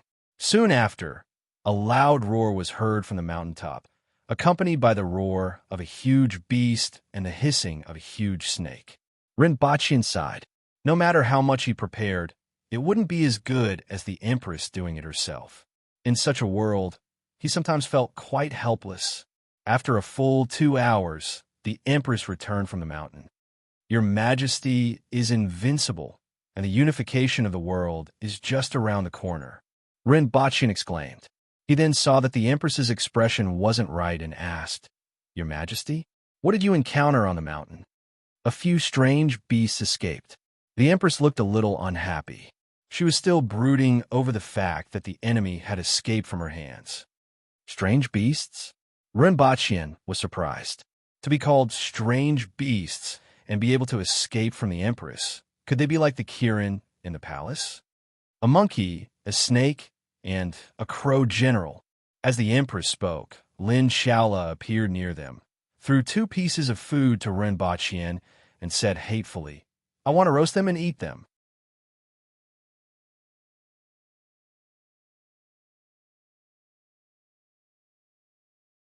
Chapter 532. The crow general was actually a type of bird. It was a giant black bird with long feathers on its head. This kind of bird was generally between 3 to 4 meters tall. It was as fast as lightning and extremely strong. Its feathers were like steel, and its claws could tear through metal. The only drawback was that due to its weight, it could only run and jump on the ground like a mountain-gazing bird. It could not fly at all. It was said that there weren't many of these beasts, and they were generally at the earth wheel level. Very few of them had reached the spirit wheel level. However, the one that the Empress encountered on the mountain was stronger than an ordinary spirit wheel expert, which was considered rare. His speed was especially fast. Carrying that giant snake on his back, even the Empress couldn't catch up with him.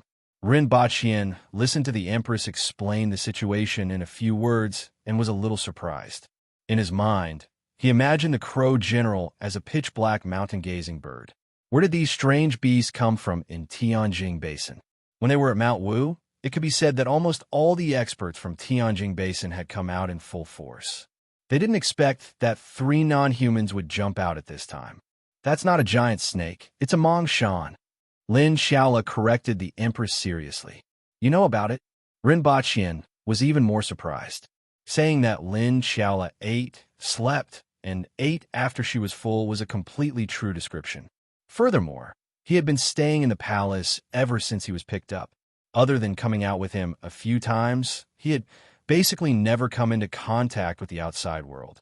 It was truly surprising that he knew about this exotic beast. Why is it called Iron Head Mongshan? Is it because their heads are more iron-headed? For some reason, Rinpoche found this name very interesting. Anyway, that's his name. His head is also hard, and he looks annoying, Lin Shaola muttered. As for more than that, she didn't have any impression. However, when she saw the giant snake, this name naturally popped up in her mind. Roast it for a while longer and sprinkle some wine on it. Otherwise, it will taste sour. Lin Shaola added, after thinking for a while. Rinpoche put the snake meat aside and asked someone to bring Zhuo Cheng and Qing Yin sword over. Greetings, your majesty. Both of them cupped their fists at the Empress, nodded at Rinpoche, and asked, Sir Run, are you looking for us? Do you know what happened on a mountainside just now? Rinpoche asked. Experts are fighting. The two of them turned to look at the Empress as they spoke. Do you know about the Crow General, Mongshan, and a monkey with long reddish-brown fur? Rinpoche asked.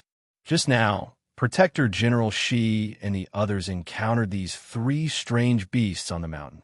They are much stronger than ordinary spirit wheel experts. Even in Tianjin Basin, they shouldn't be unknown, right? There's such a thing. Both of them were shocked. Tianjin Basin actually had such a strange beast? Sir Run, please explain in detail. Rinpoche described the 3 strange beasts that he had heard from the Empress, and both of them looked pensive. What have you two thought of? Rinpoche immediately asked when he saw their expressions. The Empress also shifted her attention to them and wanted to hear what they had to say. That giant snake. It's not a giant snake, it's a Mongshan. Lin Shaola snorted and corrected him. Oh, that Mount Mongshan should be the strange beast worshipped by the 6 doors. As for the other 2, I've never heard of them. I'm afraid that they're related to the 6 doors, Qing Yin's sword said in a low voice. What's the origin of the 6 doors? This was the first time Rinpoche had heard of this sect. Whether it's the experts or the martial arts of this sect, they aren't outstanding. They have always been in a remote place in the south and rarely interact with outsiders. It's just that there's a rumor that the founder of the sect once obtained a strange snake and has been worshipping it since the death of the founder. Although the experts in martial arts of the 6 doors aren't outstanding, they are extremely good at communicating with wild beasts. It's called the 6 doors, but in fact, it should be the 6 beasts. The elephant soldiers, monkey soldiers, and insect soldiers are the ones that people pay attention to in the past. Although they aren't strong, they're extremely difficult to deal with. In particular, most of the insect soldiers are highly poisonous insects, and anyone who gets hit will die immediately. Back then, the southern metropolis wanted to recruit the 6 doors, but was rejected. Your Majesty, did you see anyone wearing a brightly colored feather crown on the mountainside? Zhuo Cheng asked. The Empress remained silent, as if she hadn't heard anything. Rinpoche knew from her expression that she definitely didn't care about the people on a mountaintop. Otherwise, with the Empress's photographic memory, well, he couldn't make it up anymore. Did you see them? Rinpoche asked Lin Shaola. I only saw that iron-headed mountain, Lin Shaola mumbled, then yawned and said, I'm going to sleep for a while. Wake me up when the meat is ready. As she spoke, she found a tent and went to sleep. Although Lin Shaola and the Empress didn't see the person with the brightly colored feather crown that Zhuo Cheng mentioned, Rinpoche still felt that these strange beasts were related to the six doors. The monkey soldiers, the reddish-brown, long-haired monkey, and the iron-headed mountain. There shouldn't be a second possibility. Where is this sect? How many people are there? What else do you know? The sect is in the southwest, near the cliff. I don't know much about it except that this sect is extremely low-key and never interacts with outsiders. However, I heard rumors that they use living people as sacrifices. I once thought of going there to get rid of evil for the people, but later gave up due to various reasons. Living people as sacrifices are used to feed wild beasts, especially that giant snake. I wonder how many lives it has devoured over the years, Qing Yun's sword said. Rinpoche felt that it was fortunate that he didn't go. If he had gone, he would have been fed to the snake. After all, he could tell from the conversation between the Empress and Lin Shaola that these strange beasts weren't weak. Even Qing Yun's sword wouldn't be a match for any of them. It's not a giant snake. It's an iron-headed mountain. Lin Shaola shouted from the tent with hazy eyes. Got it. Rinpoche waved his hand. Thank you for the information.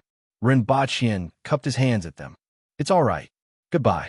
The two cupped their hands and left. After they left, the Empress said, These people can still be of some use to you. Even though she said it in an indifferent tone, Rinpoche could hear a trace of approval in her tone. Although it was just a trace of approval, it was already a good improvement. After the Empress went up the mountain, many experts fought, and the warriors and soldiers on the mountain had already run away from the other side. There was no one to stop them at the cliff, so the winged cavalry climbed up along the cliff. They were inspecting the mountainside and throwing down the rolling logs and boulders that were prepared on the mountain. The road was only 4 meters wide. With a little more force, they could directly throw the boulders out of the road, so they didn't have to worry about destroying the road. Rinpoche also sent Baihu from the rearguard commandery to the mountainside to investigate. At night, most of the winged cavalry retreated, leaving only a small number of Baihu and a small number of Baihu to guard the mountainside.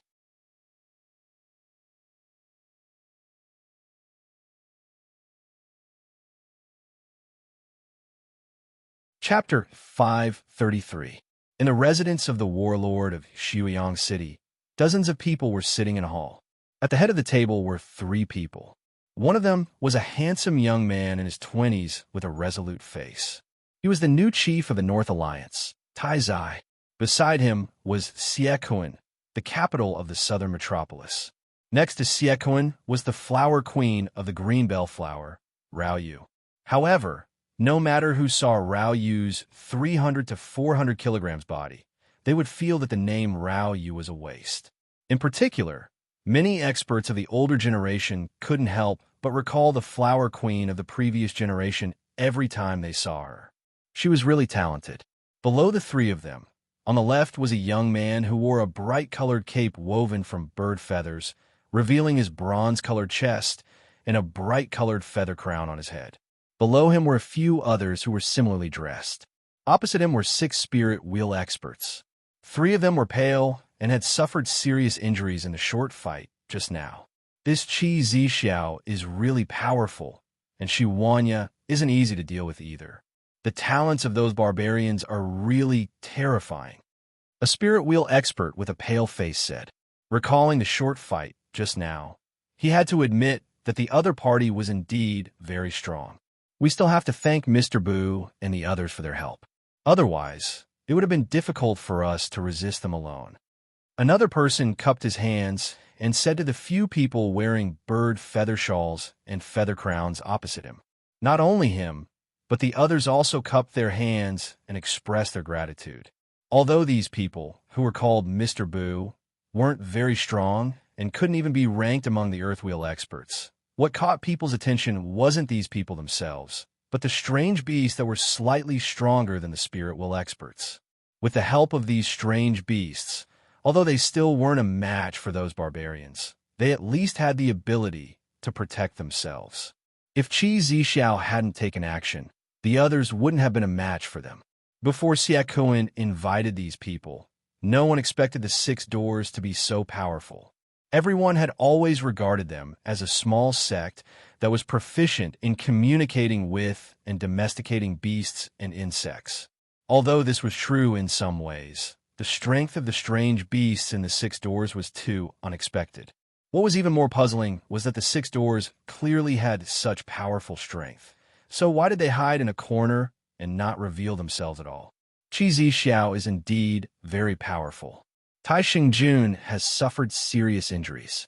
It will take some time for him to recover, said the man wearing a bird feather cape who was sitting next to the leaders of the three factions. Xiaoquan understood and said, I will provide some sinners to Mr. Bu to heal Tai Xingjun's injuries as soon as possible. Mr. Bu can rest assured. A smile appeared on Mr. Bu's bronzed face. Tai Xingjun's self-healing ability was actually pretty good, but he would recover faster if he ate more people. The others acted as if they did not hear Xiaoquan's words. Those barbarians thought that they had won this battle, but they probably didn't expect to fall right into our trap. We wanted them to think that the rolling logs and rocks were part of our plan, so that they would lower their guard. If we succeed this time, Mr. Ning will have done a great service. Another person laughed. If it wasn't for Mr. Bu, I wouldn't have been able to do this even if I thought of it. A young man with a bashful smile was sitting next to a few Spirit Wheel experts. He looked to be about 25 or 26 years old and wasn't very strong. However, he was sitting below a few Spirit Wheel experts and above the generals of the major factions. From this, one could see Mr. Ning's status. Speaking of which, I still have to apologize to Mr. Ning. Taizai smiled. It's all right. This matter was really unexpected. I didn't expect that gigolo to impersonate someone from the Yin Nation and sneak into your midst. Fortunately, it didn't cause too much trouble. Mr. Ning laughed. Speaking of this matter, everyone's expression immediately became strange. Not only did it cause trouble, but it was also huge trouble. Thinking of the suffocating smell from those days, everyone couldn't bear to look back. At this time, the side of the mountain near the mountain path has almost been hollowed out. As long as they pass through there and let the death warriors break the support left behind, half of the mountain will collapse. Even the winged cavalry will find it difficult to escape such an earth-shattering change. Even if Qi Zixiao is fine in the end, do you think she can take down the Three River Valley by herself? Mr. Ning smiled somewhat contentedly. Mr. Ning is right. In this battle, Mr. Ning and Mr. Bu are the main contributors. After Xiaoquan finished speaking, the entire hall burst into laughter. When the time comes, we will teach those traitors a lesson. I didn't expect the dignified Qin Yun's sword to be the first to surrender to the barbarians. Someone said resentfully, and many others echoed him. Wait until they survive the earth-shattering disaster, someone laughed. That's right. Your Majesty, the meat is ready. It's time for dinner. Rinpoche sat in front of the fire and shouted toward the carriage not far behind him. At this moment, there were a few pieces of mutton on top of the fire. After being sprinkled with spices, they emitted a fragrance that made many people secretly salivate.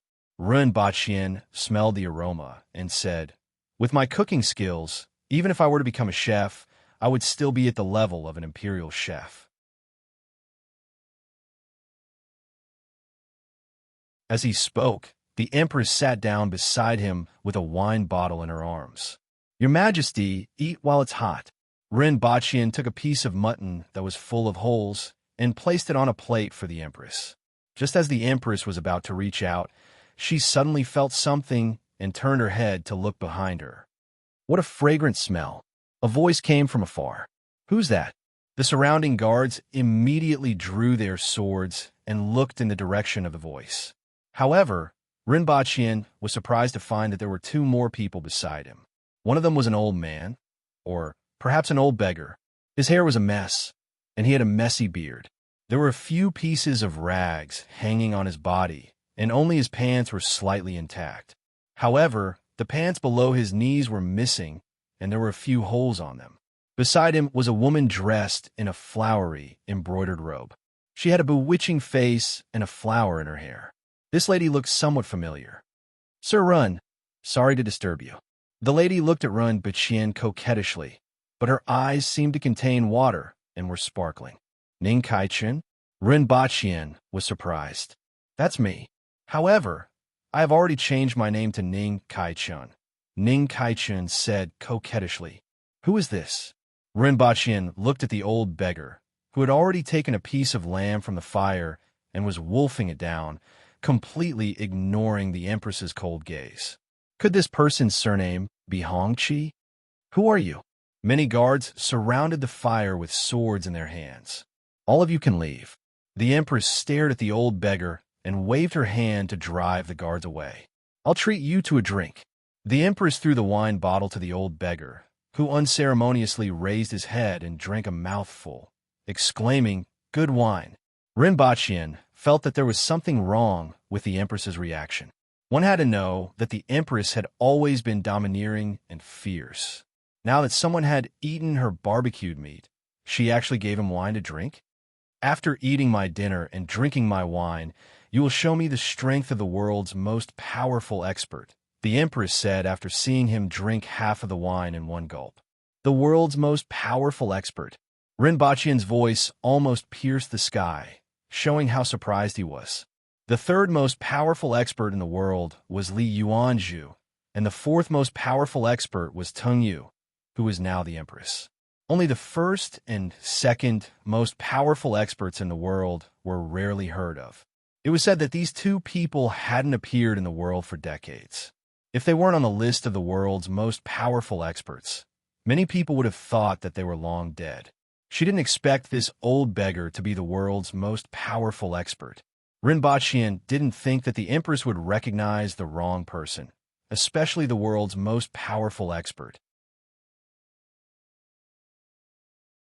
However, why was Ning Kai-chen with him? Rinpoche looked at Ning Kai-chen with doubt in his eyes. "This time, I brought the Shueka to exchange for the stunned baton," Ning Kai-chen said in high spirits.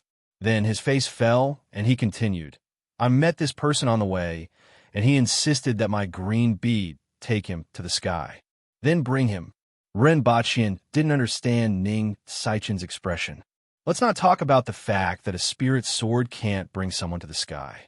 Even a sword master like me can't do it. What's important is that my green bead has developed acrophobia since the last trip to Dayo." He almost vomited blood. He had never heard of a flying sword suffering from acrophobia.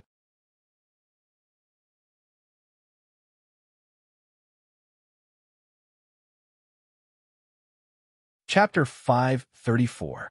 The Empress, Rinpoche, and Ning Kai-chen stopped after exchanging a few words. They sat by the bonfire and looked at the #1 expert in the world stuffing mutton into his stomach as if he hadn't eaten for a few months. After a few minutes, he finished a large piece of mutton and then reached for the second piece. Given the Empress's protective character, it was rare that she didn't say anything. She just waited quietly, constantly adjusting her body's condition, and her eyes were filled with excitement. Rinpoche had known her for so long, but rarely saw such an expression on her face.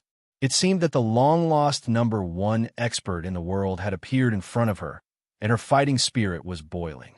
After half an hour, the man finished the mutton that Rinpoche had roasted for the Empress. He then exclaimed, "I haven't eaten such delicious food in a long time. Kid, I see that you have a good constitution and are a talent. Do you want to follow me to find the stairway to the sky? You want a chef, right?" Rinpoche laughed. He could tell that this person wasn't difficult to talk to. "Li Fu, you have eaten and drunk the wine. Let me see the strength of the world's #1 expert." The Empress stood up from the ground with an eager look on her face. Rinpoche laughed again. He didn't expect the name of the world's #1 expert to be so down-to-earth. It really did match his attire. Whether it was the Empress, Hongwu, Tengyu, or even Zhuo Cheng, they all had the aura of an expert. However, no one would believe that the person in front of them was the world's #1 expert if they didn't say so. Don't look for me for a fight. I don't know how to do it. I'm just a blacksmith, and my blacksmithing skills have been abandoned for many years. Li Fu waved his hand. I smelled it today and couldn't resist my gluttony. Don't be so stingy, little girl. The Empress's face turned green as she swatted at Li Fu with her palm. The surrounding air was rolled up by this palm, and the area within a radius of 100 meters seemed to have become a whirlpool with the Empress as the center. Goodbye, little girl. Li Fu floated away from the Empress's palm in a flash and fell into the darkness. At this time, Rinpoche realized that Li Fu actually had a black iron rod in his hand. However, it was much shorter than the iron rod, about 70 to 80 centimeters long, and there was a turtle head at the front. Seeing that Li Fu had run away, the Empress was furious. It was rare for her to meet the world's top expert, and she wanted to test the strength of the world's #1. However, the other party didn't even take a single blow and ran away just like that, causing her to feel extremely disappointed. He then raised his voice and said, Li Fu, aren't you looking for the stairway to heaven? The voice was loud and clear, and it traveled directly into the forest ahead.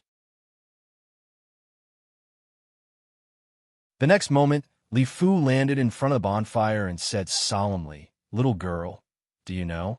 I don't know, but I know how to ascend to the sky. The Empress said with a strange expression, Is that true?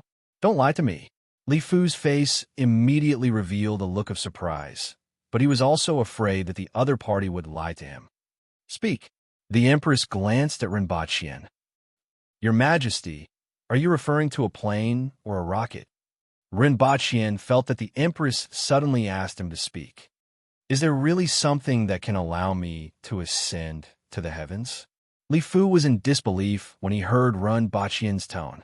First, tell me what you want to do in the sky. These two functions were different.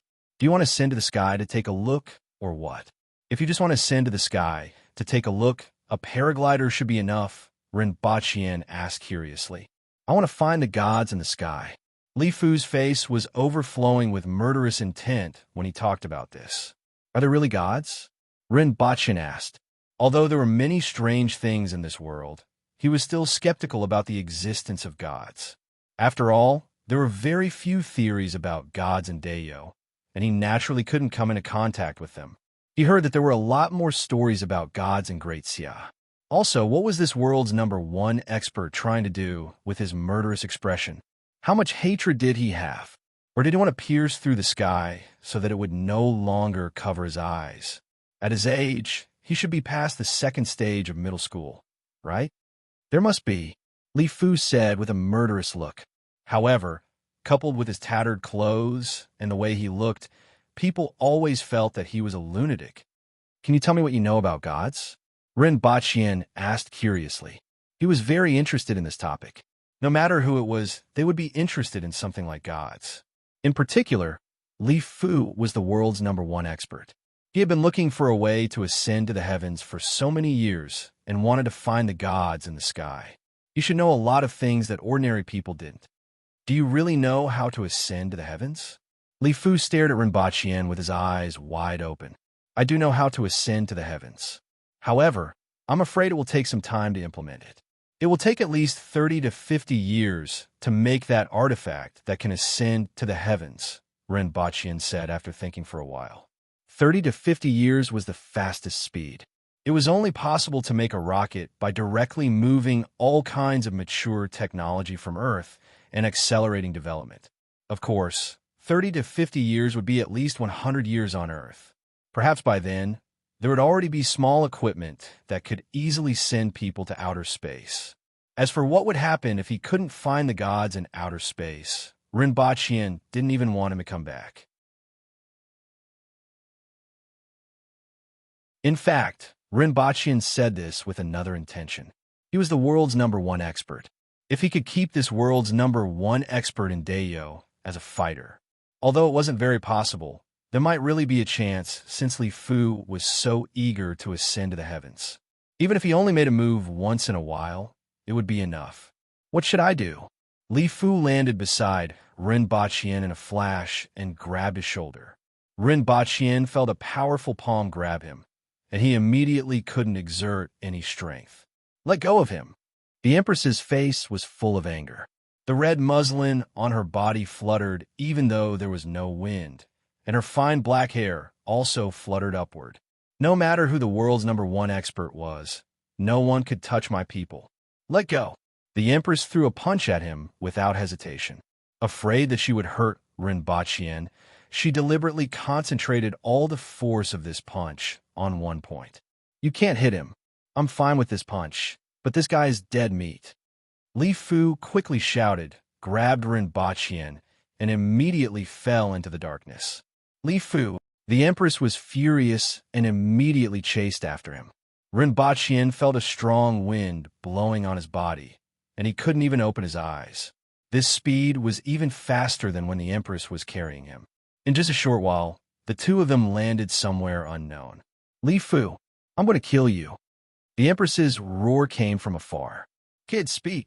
Li Fu shook Ren Baqian to the ground. Ren Baqian was shocked that this ordinary-looking Li Fu could actually make the Empress completely unable to catch up with him. In just a short while, the Empress couldn't locate the two of them. This kind of strength was truly terrifying. Fortunately, Li Fu didn't want his life.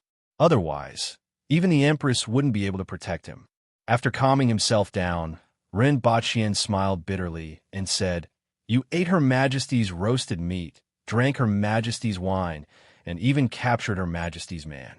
Even though you're the most respected person in the world, this isn't very good, right? Li Fu was slightly embarrassed and said, That girl is difficult to deal with, and I don't want to argue with her. Tell me, and I'll send you back and give you something good. Ren Baqian felt relieved after seeing Li Fu's expression. This world's #1 expert was exactly as he had felt before, and he wasn't a scheming and merciless person. It's useless for me to tell you. At present, even the entire nation can't manufacture this thing, Ren Baqian said. With my means, I'm afraid there aren't many things in the world that can baffle me. Tell me, Li Fu said in a deep voice as he straightened his body. Although these words were a little boastful, given Li Fu's status, he didn't feel that he was boasting.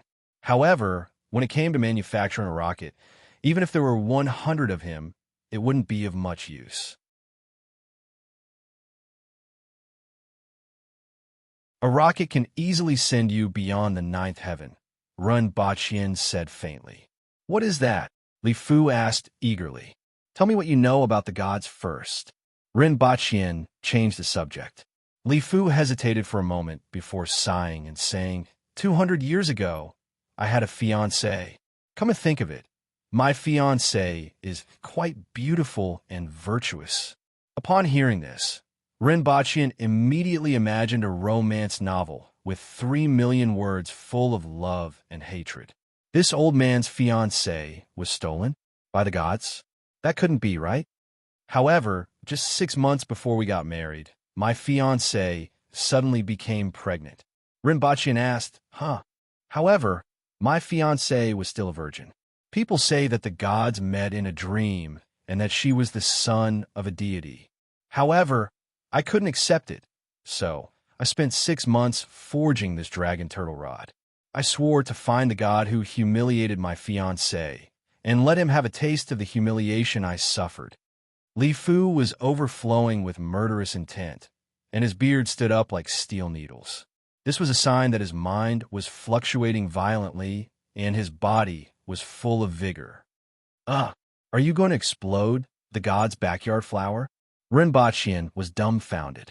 Putting everything else aside, Li Fu's ambition alone was worthy of being the #1 expert in the world. Backyard flower? Not bad. It's very appropriate. That's it. Li Fu then said sternly, This old man has searched for 200 years, from the desert to the East Sea, from the south to the north. From a blacksmith, I have become the world's #1 blacksmith, but this stairway to heaven is still like an illusion. I have searched for all the rumors about the gods in the world, and I'm preparing to go to the depths of the 60,000 mountains to see if there's anything I'm looking for in those endless mountains." He turned his head and stared at Rinpoche sternly. "Kid, if you can do this, I'll give you great benefits. If you lie to me, no one in the world will be able to protect you." Rinpoche opened his mouth and was a little dumbfounded. The hatred of this number one expert in the world was so deep that he really didn't know what to say. After thinking about it, Rinpoche decided not to tell Li Fu about his speculation about whether his fiancée might have been swimming or falling into the water when someone happened to shoot her. Rinpoche was afraid that this blow would be too big. The other party had searched for 200 years. According to the other party, he was originally a blacksmith, but in these 200 years, he became the number one expert in the world. He gave up everything: fame, wealth, beauty, and all the good things in the world, all for the sake of revenge.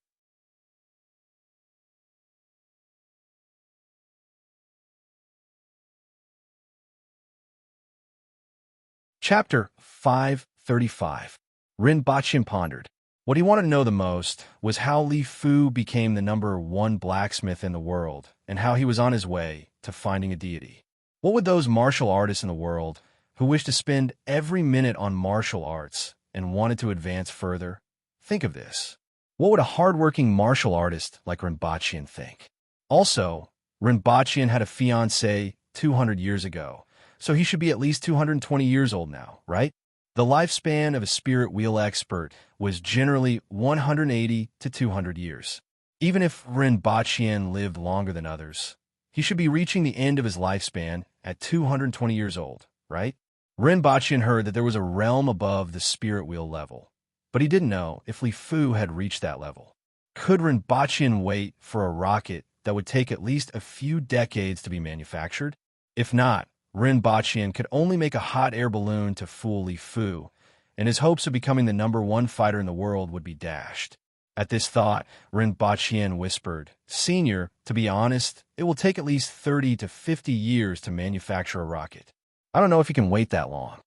Are you afraid that I don't have enough lifespan?" Li Fu laughed. "I can wait 30 to 50 years. Although I can wait, I don't want to wait that long. For the past 200 years, I've been thinking about how to kill my way to the sky and find that deity. Tell me about your idea." "Use a rocket." Rinpoche found a stone and drew a rough pattern on the ground. "Use the thrust generated by the combustion of the fuel in the bunker to send the rocket into the sky." This old man has also thought about it. Continuously beating the air to raise oneself high up in the sky is quite similar to your method. However, even I can only rise 100 meters by beating the air. On the other hand, your idea sounds more feasible, Li Fu said happily. However, like I said, to manufacture a rocket isn't something that can be manufactured in a short period of time. It requires the advancement of the entire industry. On one hand, the manufacturing process, on the other hand, the alloy, and on the other hand, the fuel. Rinpoche explained some of the issues regarding the rocket to Li Fu in detail while paying attention to Li Fu's expression. In fact, it wasn't easy to manufacture a rocket that could send people into the sky without considering the airtightness and other issues. Without the alloy, how many tons of steel would a rocket that could send people into the sky weigh? How much fuel would be needed to push such a heavy rocket into the sky? Just solving this problem alone was not something that could be solved in a short period of time, not to mention other problems. Following Rinpoche's explanation, Li Fu's expression became serious. Although there were many parts that he didn't understand, there were some parts that he understood.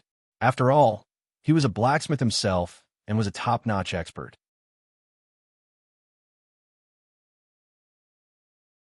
There were many things that he could comprehend by analogy. From the other party's description, it was indeed not as easy as he had thought. Therefore, if we want to build a rocket, we must promote the technological development of the entire country to a certain level before it can be produced. This will take at least 30 to 50 years, and it will require the strength of the entire nation, Rinpoche said. Li Fu crossed his arms and closed his eyes, deep in thought. According to Rinpoche, This thing called a rocket was indeed very feasible. However, it would take a long time to manufacture it, and he really didn't want to wait that long. Rinpoche sized Li Fu up. It was difficult for him to look at the person in front of him with admiration. He looked at Li Fu as if he was looking at a village fool. Although Li Fu was indeed the most powerful person in the world, after hearing about his stories, Rinpoche felt that Li Fu was no different from a village fool in some aspects. Such a person was actually the most powerful in the world. Rinpoche wondered how much psychological trauma the heroes of this world had experienced in the past 200 years. Why don't you wait in Dayo for some time? Perhaps your smithing skills will be of help at some point. Recently, I have been trying to make a steam engine, but there are still some difficulties that I can't solve. If you can help us with this, we might be able to speed up the progress, Rinpoche said sincerely. As for the steam engine, it could only be made after the situation in Tianjin Basin was resolved. If this expert couldn't wait and capture the leader of the rebel army, it would be a huge gain. I need to think about it, Li Fu said hesitantly. What else does Senior need to think about? You want to go to heaven, and I want to make something that could go to heaven. This means that Dayo's industry has reached a certain standard, and our goals are the same. Besides, I'm also very interested in what I can see in the sky. It's too long. Li Fu shook his head. It's better for me to go to the end of the 60,000 mountains to find the whereabouts of the stairway to heaven.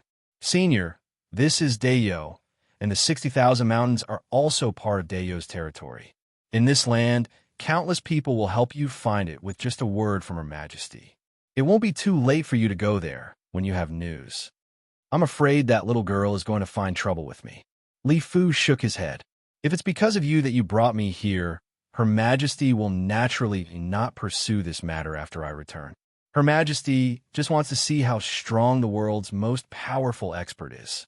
If you have nothing else to do, why don't you show Her Majesty your skills? Her Majesty will naturally not pester you anymore. After all, you also need Her Majesty's help to find the stairway to heaven in the 60,000 mountains. It wouldn't be too much for you to show Her Majesty your skills, right? Rinpoche felt that there was a way to fool the world's most rash person. His tone became more amiable, and his attitude became more attentive. Li Fu thought for a long time before saying, "I'll bring you back." After saying this, he carried Rinpoche with one hand, and another gust of wind hit his face. After a while, Rinpoche squinted against the wind and could already see the fire in the distance, as well as the noise brought by the wind. Li Fu. The Empress was the first to discover the two of them.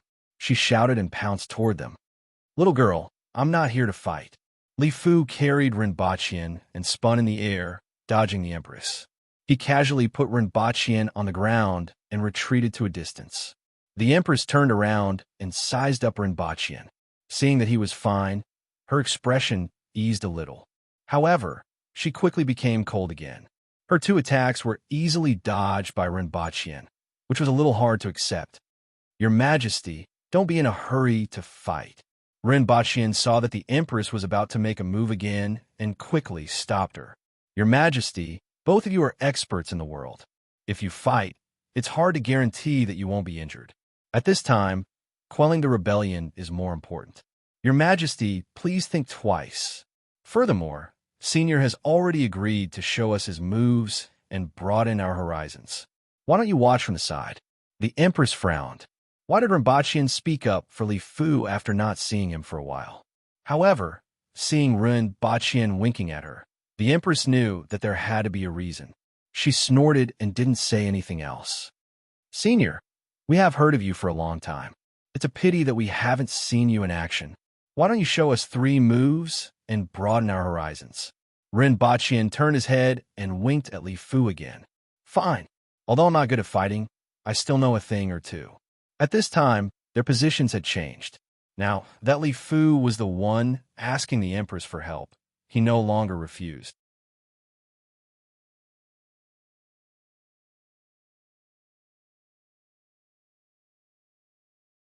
Chapter 536.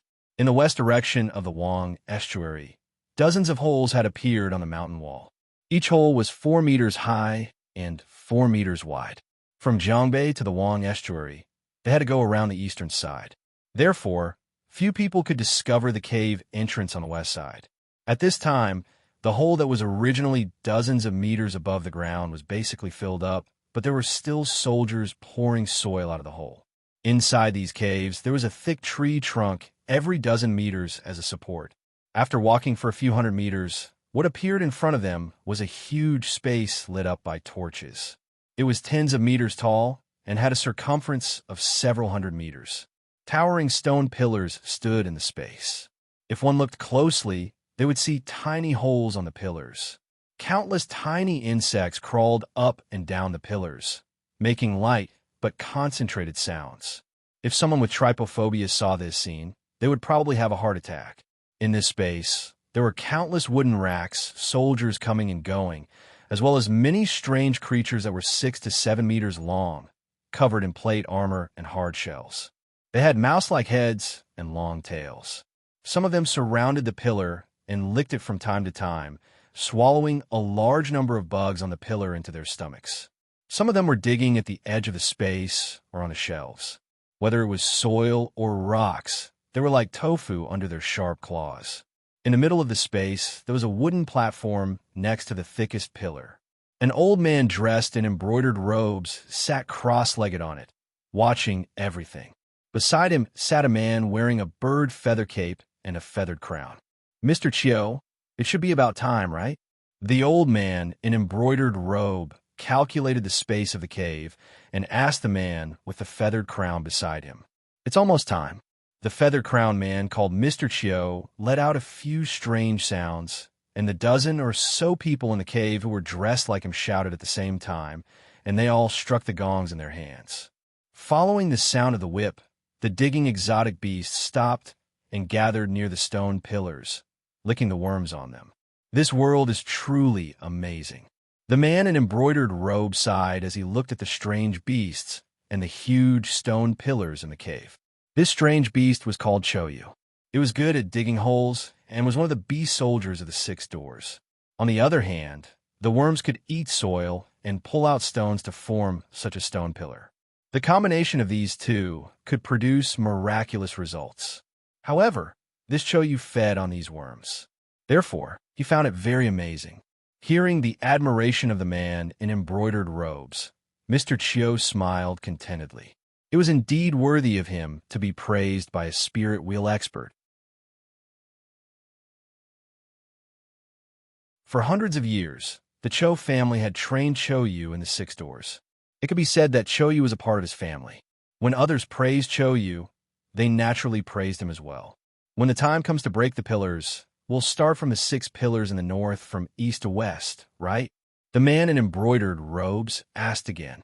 That's right. As long as we cut off the 12 pillars in the north according to this order, the north side of the cave will gradually collapse. At the same time, the cliffs above will collapse and cut off their escape route. After that, the entire cave will collapse. Even a portion of the mountain peak at the top will collapse. Naturally, those people will not be able to escape, Mr. Cho said. This heavenly zhong pillar is the most important.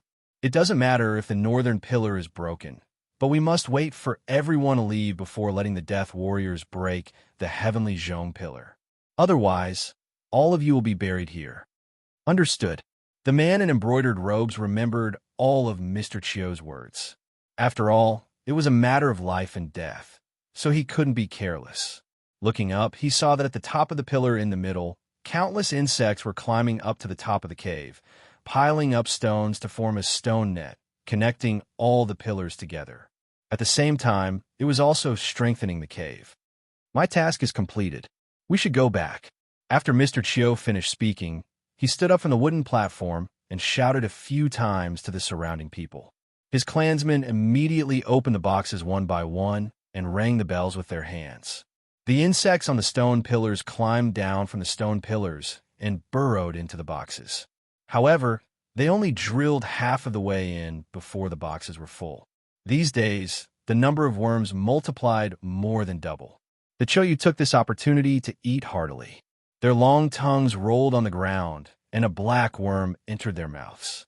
At this moment, halfway up the mountain, not only were the Empress, Rinpochian, and Li Fu present, but even Shi Wanya, Zhong Shun, Qing Ping, Gong Zheng, Qingyun Sword, Zui Cheng, and a group of winged cavalry warriors and expert from the rearguard commandery were all gathered there. No one wanted to miss the most powerful expert in the world making a move. Li Fu sternly said, "I was born as a blacksmith and am not good at fighting. However, I have something to say." Everyone listened attentively when they heard what he said. Even the Empress wouldn't ignore the advice of the most powerful expert in the world. Everything in the world has a spirit. Humans have a spirit. Swords have a spirit. Sabers have a spirit. Mountains and trees have a spirit. Since there is a spirit, there is life and death. Just like how humans have vital points like the heart and head, everything in the world also has a vital point. Once you find this vital point, you can kill it. I call it a dead point.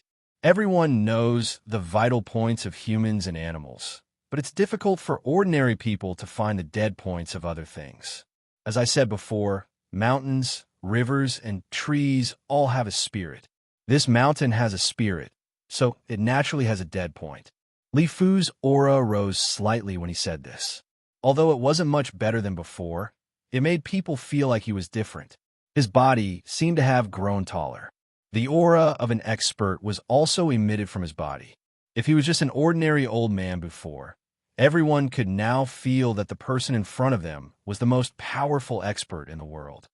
As long as you find the dead point, you can cause more damage. You don't even need to spend too much effort to kill it. After Li Fu finished speaking, the crow's leg on the short rod in his hand struck the ground at lightning speed. With this strike, everyone became alert and heard a dull, rumbling sound coming from the belly of the mountain. Everyone felt their feet begin to shake, and huge cracks began to appear on the ground. Everyone was shocked. He was indeed the most powerful expert in the world. This strike could actually shake a mountain with a radius of several kilometers. This was simply not something that a human could do. Everyone looked at Li Fu with admiration. At this moment, the ground shook even more violently, and everyone even felt as if they were sinking. You're tuning into the Romance Rendezvous YouTube channel.